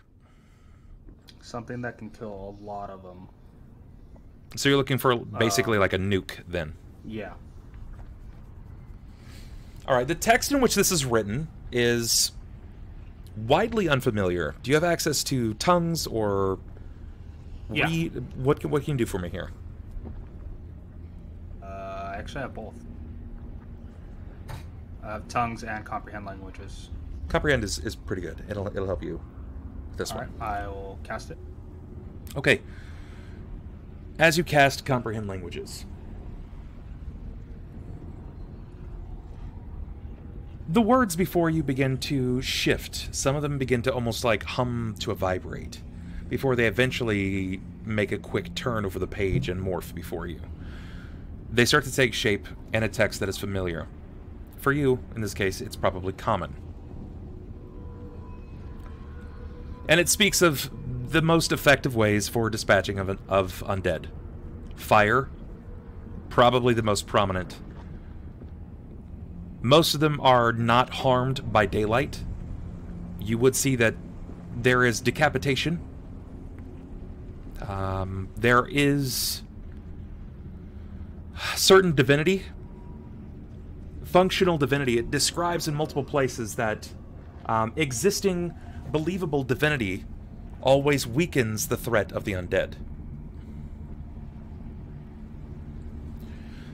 Several times over, it does discuss the act of belief, truest form of devotion. You don't really find anything that is like a catch-all. You also don't really find anything that immediately speaks to vampires. Is there any text? Would I be able to find any text mentioning blessing a large quantity of water to make an entire area divine? Sure. I mean, you likely wouldn't discover it in this book, but there are some basic promises that you're capable of discovering, defining. Okay.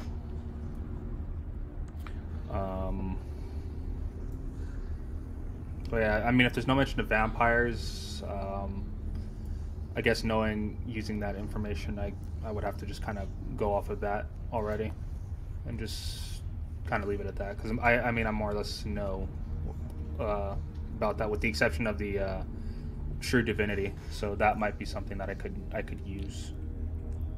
Ulhime. Yes. Give me a perception.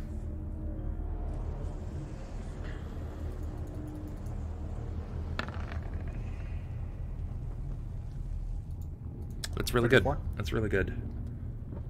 You thumb through these books, these tomes, for hours. You don't ever really have to renew your spells that often. You don't sleep, you don't tire out, so you just push.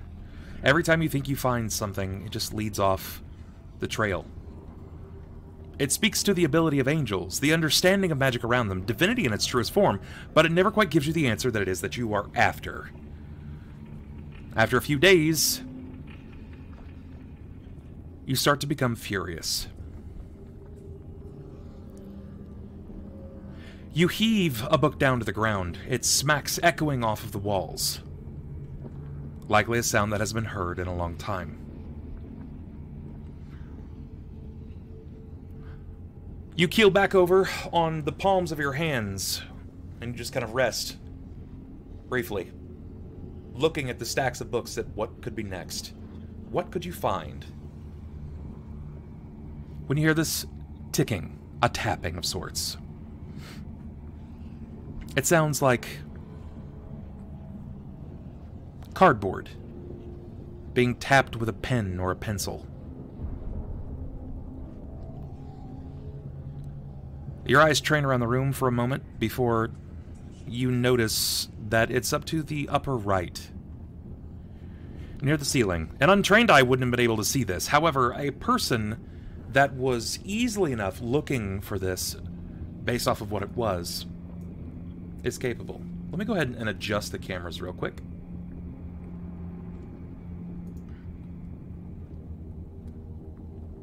It's now 35.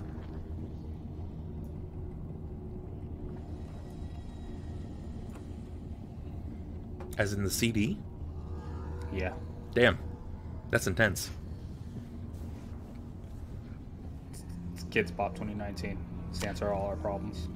God damn it. When your eyes train up to this particular target, the sound takes a moment for your eyes to adjust, even in dark vision.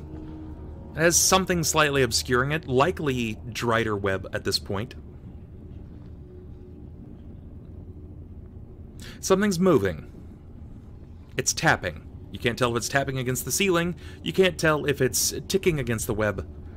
But something is moving. And then after a few moments, it stops.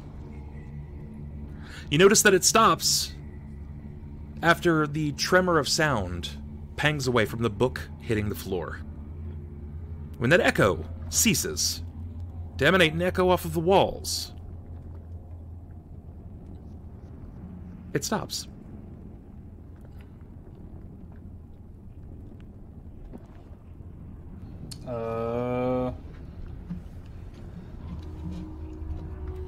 I'll cast Detect Magic for see if I can see what's in that area.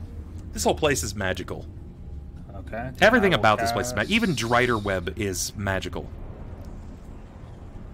Invisibility Purge? Sure. You cast Invisibility Purge. Nothing occurs. Alright. Your best guess light is up the that place. it's behind that Drider web that's been tucked into the corner. Okay. Then I will move over. You said top over this way? Correct? Yes. The very back Okay. corner. It looks as if Drider web has been knotted up there for quite some time. I'll The ceiling is see. vaulted, mind you. They're very, very tall ceilings. In fact, it is 30 feet above you.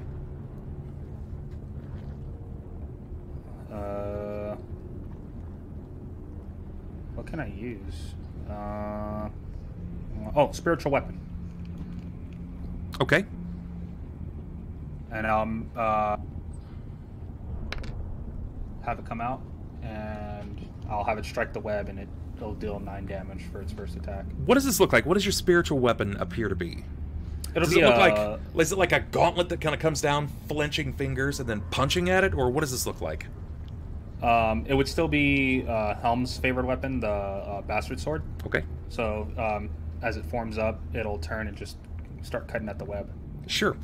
This Bastard Sword seems to appear with this divinity that is born from within you, and as it seems to rise to the web, it takes a sidelong swipe, and as it catches the web itself, it makes a slice, but not first without being captured in this.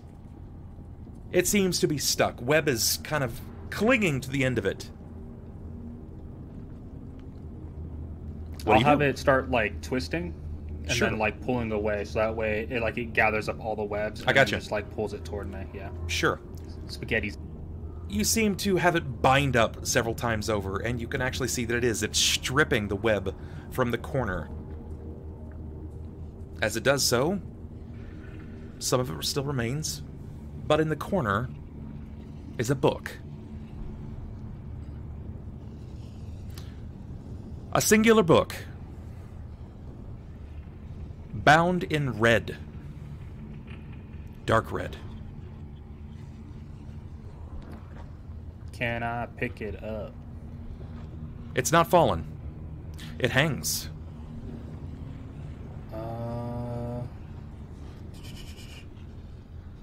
Can I use in large person? If I used in large person, would I be tall enough to grab it? It would take you to twice your height, 8 times your body weight. So then I would be 8 feet? 8 feet. Yeah. You could use the only non-broken bookshelf, which would give you about 8 more feet. You'd have to pull it over to the side. But nothing else here seems reliable enough. Yeah. But, oh, you know what I'll do? I'll kind of like lean it so that way it kind of like arcs off to the side. Okay. To where it has just enough leverage to stay on the wall, and then I'll climb up like it's like a little ladder, and then grab the book. Sure. It's not 30 feet long. Yeah. It's damn close, actually, though. Giving you an angle, knowing that you have strength of the gods and the capability of pushing this, you've got all the time in the world. You move the debris out of the way, you tilt it on its side, and lean it against the wall. It gives you 20 feet up. Now, despite its sheer size, despite the lean, in order for you to get up here, you had to lean it in such a way that it's not going to immediately fall. However, putting your weight up here at the very top, there's nothing supporting the end of this. There's a good chance that it could still fall below you. But what is really pain when you are undead? True. Could I use like a really weak version of like Divine Fire to burn the rest of the web away without destroying the book? That's a risk that you might have to take if you try that. You don't actually know if this book is divine or not. It could be demonic.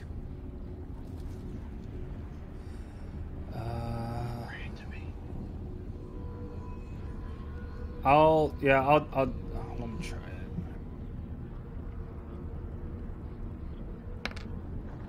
That's what Searing Light is, but like I said, I want to use like a really, really like weak version of it, where essentially it's just like a flash of like quick divine heat that kind of burns away the web.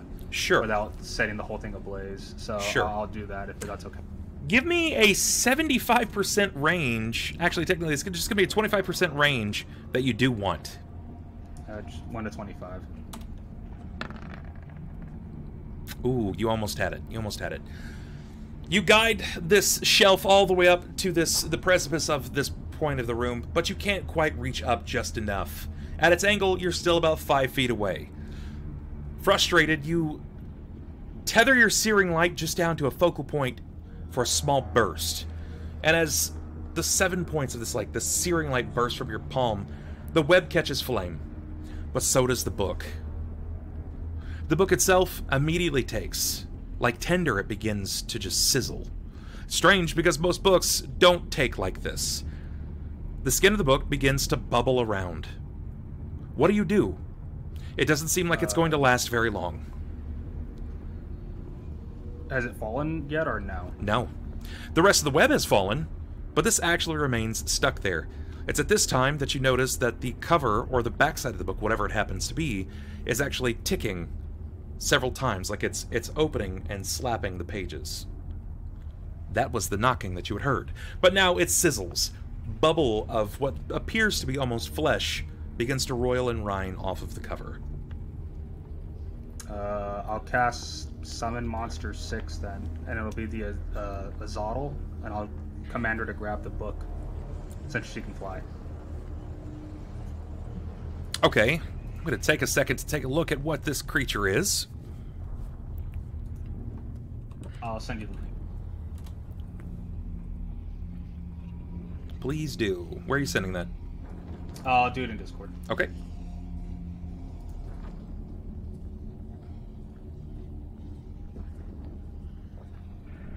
The Azada, sorry, is what it's called.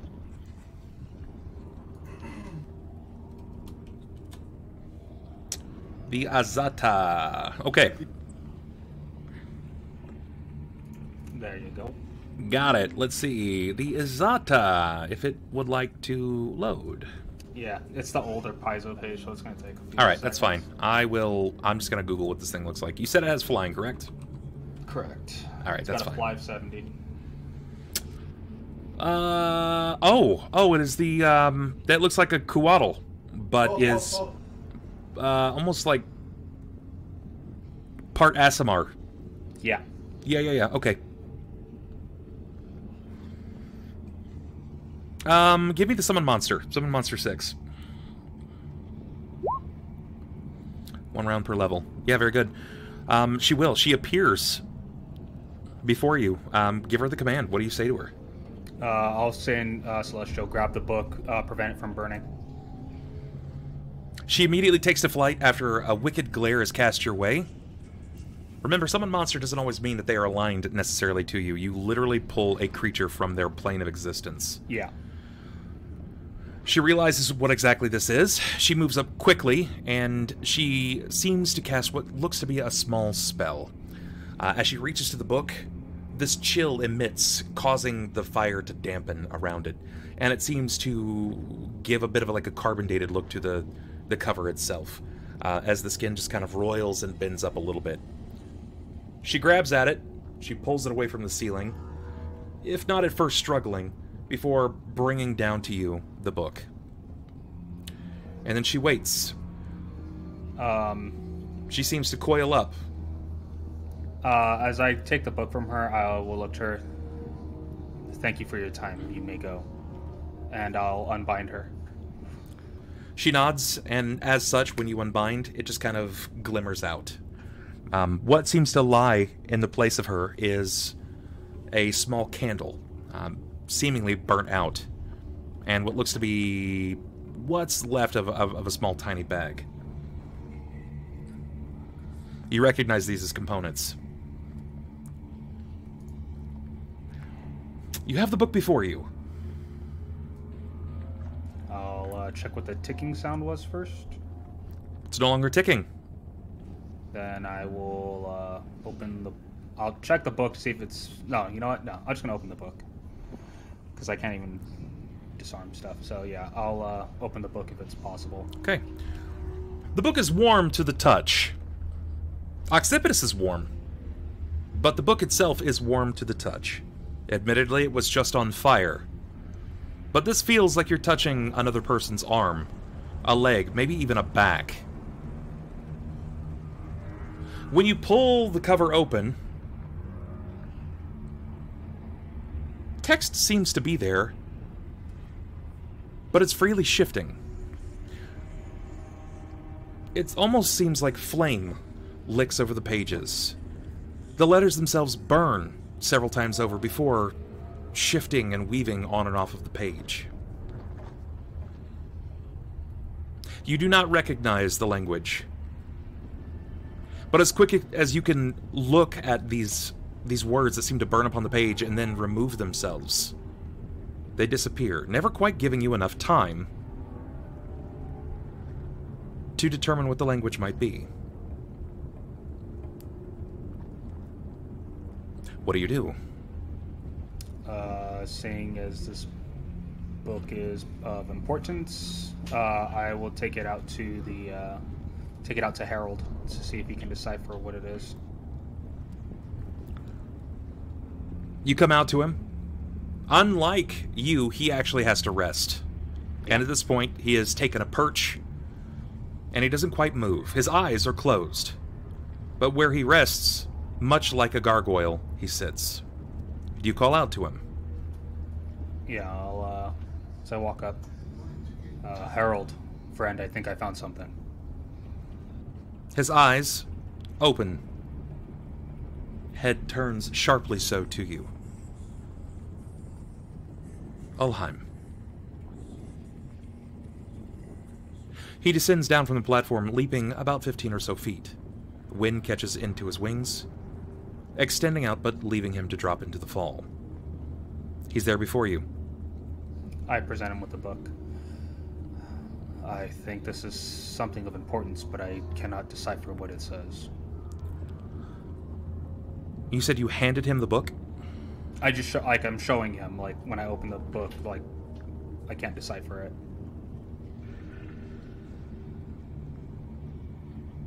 So it's like I'm still holding onto it, but I'm like, take a look.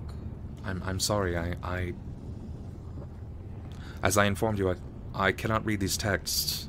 They are hidden from the eyes of Celestia and the eyes of Occipitus. It is meant only for man and the ruler.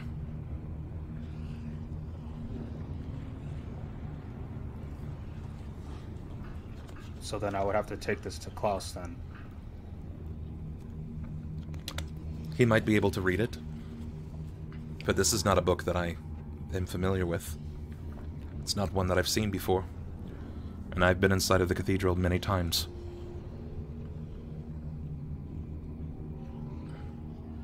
Kind of looking back at the book, I'll see if I can speak to it. I'll guess whisper. I wish to know of information on the undead and see if something comes up.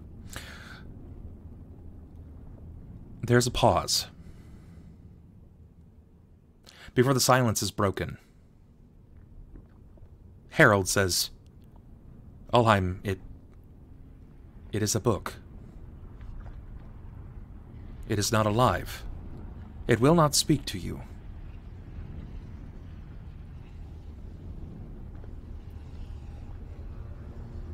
Not with sound, no, but perhaps with the words that I can see, or perhaps not. Looking at the words, I mean, are they formulating anything, or are they still doing the same thing where they're shifting? They're still shifting. What you hadn't noticed previously, though you feel now, something moves at your fingertips.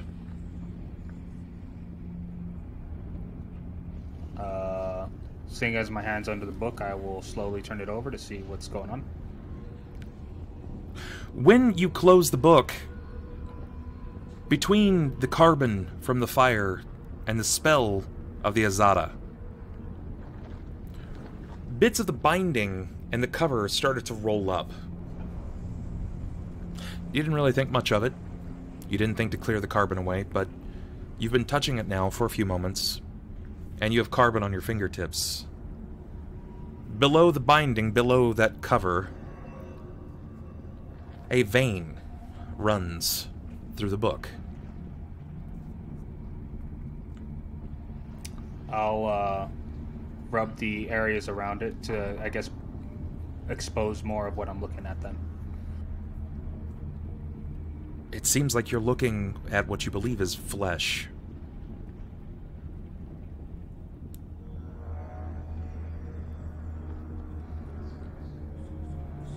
You reveal a distended, dark blue vein that runs the length of the book.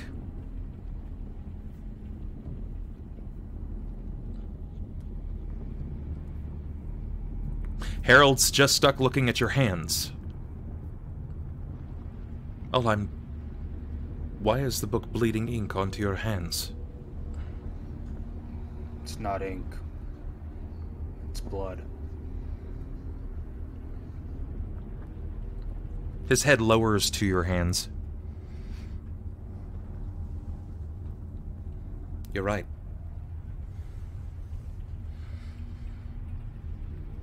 Why would a book bleed?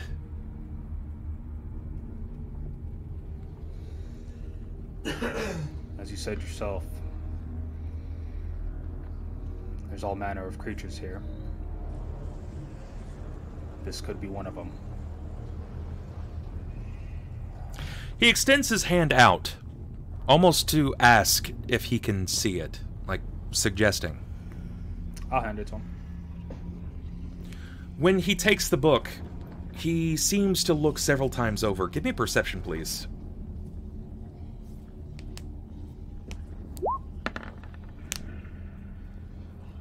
Start 2-1. The vein in the book throbs. It seems to almost palpitate, swell like blood is being pushed through it. This is very odd. You notice that a similar vein runs the length of his arm, the underside of his right forearm, and it seems to almost palpitate similarly so. The carbon seems to fall over his skin as well, before he looks up to you. His mouth falls agape, and his skin begins to mimic the color of the book. Where it was this darkened red, from his fingertips first, running up his palm, then his forearm. His eyes match the color before it even meets his neck. His feathers begin to fall from his wings. I'm gonna try to pull the book away from him. I can't tell if this is killing him or not. When you reach for the book, his hands fall limp, and it falls to the earth. He blinks once more before he drops. I'll grab him to prevent him from falling. Give me a reflex.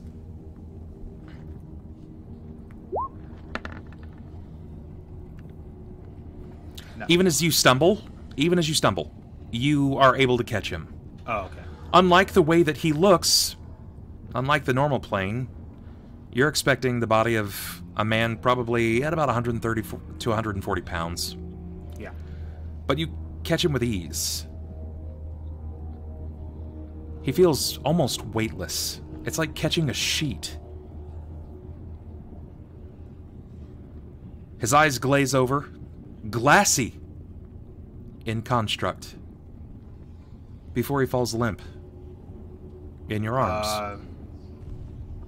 I'll try to heal him. I'll burn a 5th level. No, I'll burn a 4th level spell for or cure critical. Okay, go for it. Cast it. Just need to make sure it's the right one. Yeah, it's cure critical.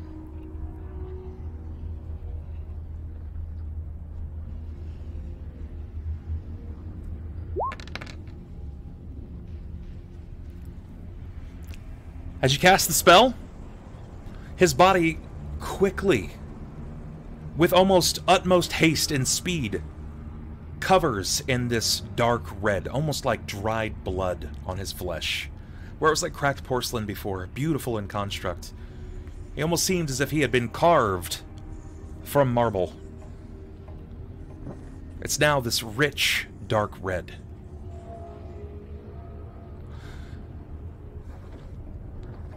He doesn't seem to heal. He stops moving. His breath stops. And while his body glides to the ground, you feel him become immensely heavy. I'll try to shake him and call out to him, Harold! Harold! Harold is incapable of responding. For all intents and purposes, he looks very dead. I'll look over to the book. Is anything happening with it still? Actually, yes. When you glance over the book, what looks to be cover, which has been burnt and rolled back in this carbon-thick mess, It slowly begins to pull itself back and unroll. The carbon seems to lick away and almost fade off like dust. The binding itself seems to uncrinkle. And the vein covers. The book looks exactly how you had seen it before you cast a searing ray upon it. And as it finishes mending itself in its entirety, the lid swings open, slapping heartily against the flesh of Occipitus. Pages begin to whip by, before landing split open.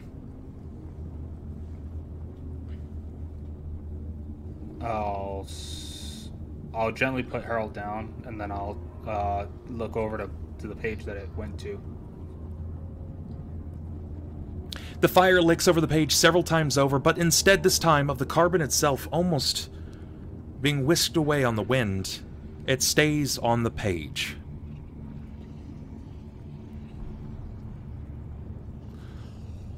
It's crude.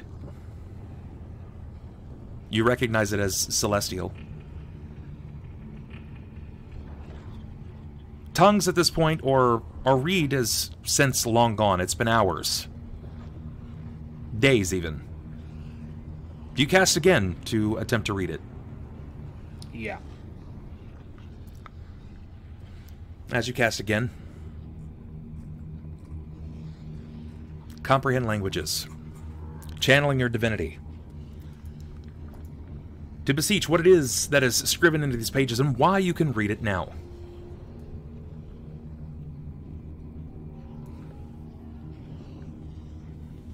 It says, in Celestial,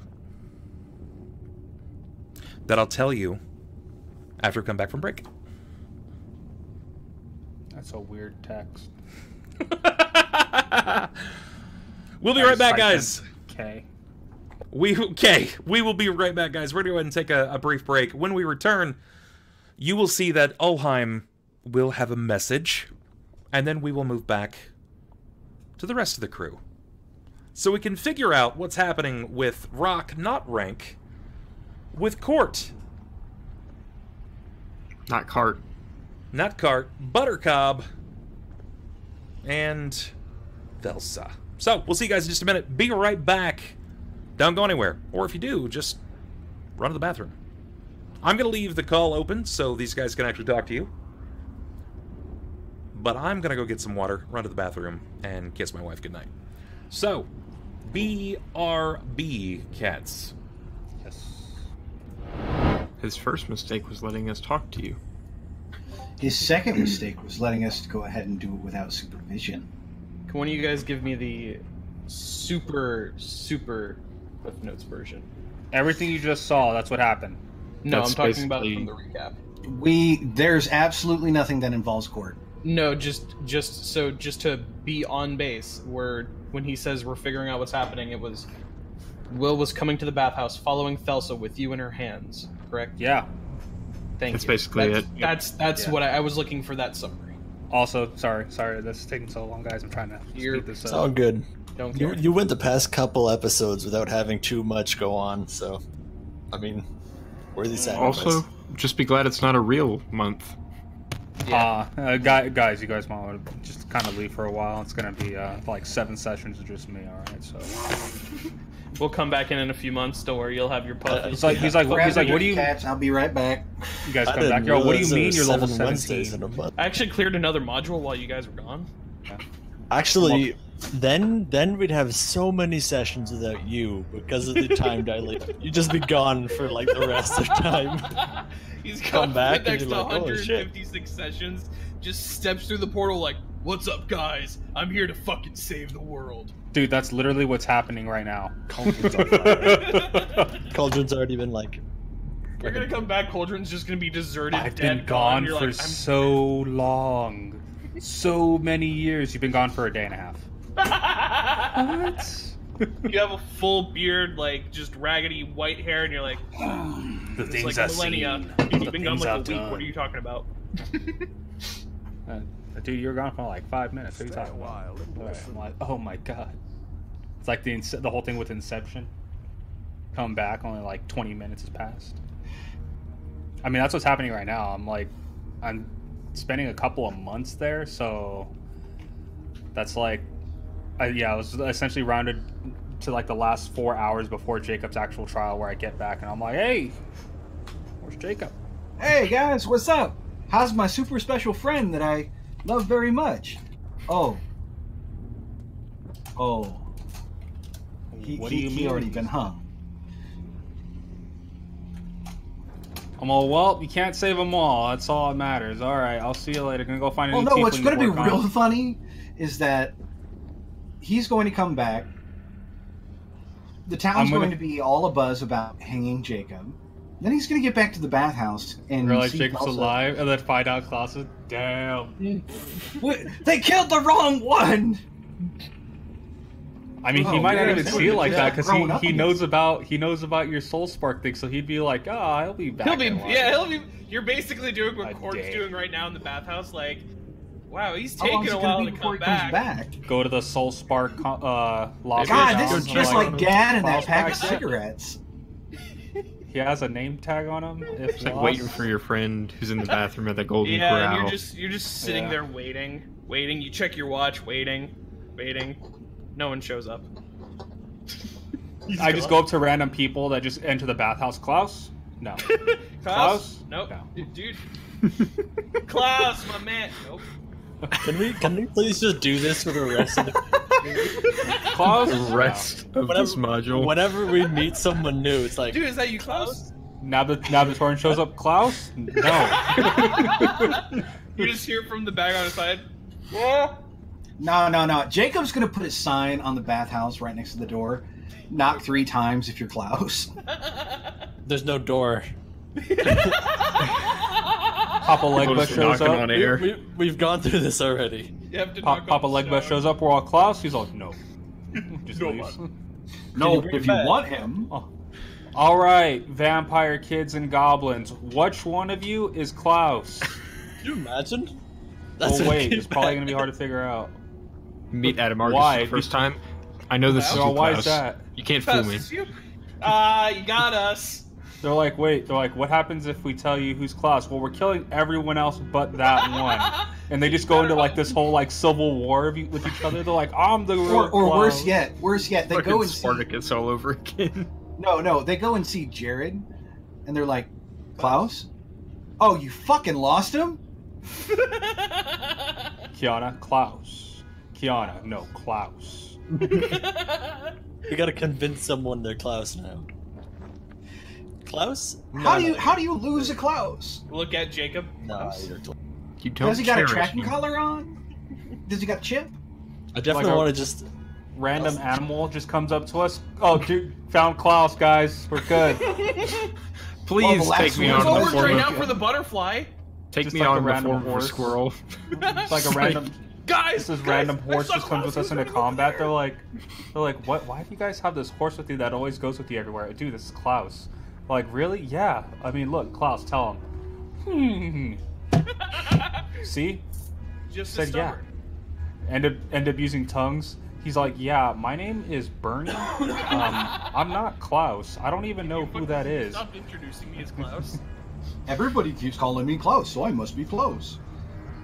So, Or worse yet, no, you name the horse, you call the horse Klaus, and it instantly thinks its name is Klaus. yeah, Walk up he's to the like, giant iron metal snake. Klaus? going to go That would be chase interesting, down. buddy. We inadvertently become storm chasers. Klaus has to be in here somewhere. He's in the eye of the storm. We'll find him if we look. Thelsa's just gonna walk up to getting Cort. super mad. Klaus. Also, I think this is the most Klaus's name has been said through the entirety of his duration as a character, and he's fucking dead now. Clear back. Klaus? Understandable. Then we get the one sad one where you walk up to the grave. Klaus. No, you're in that tombstone, you son of a bitch. Get out of here, damn it! Oh god, you know what I just imagined? You remember the scene from Heavy Rain? Jason! Jason! Klaus! Klaus! Extra Klaus. I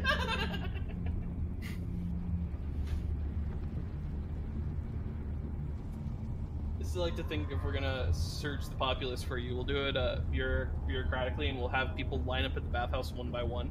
Okay, are you Klaus? No? Alright, go about your day. Are you Klaus? No? Alright.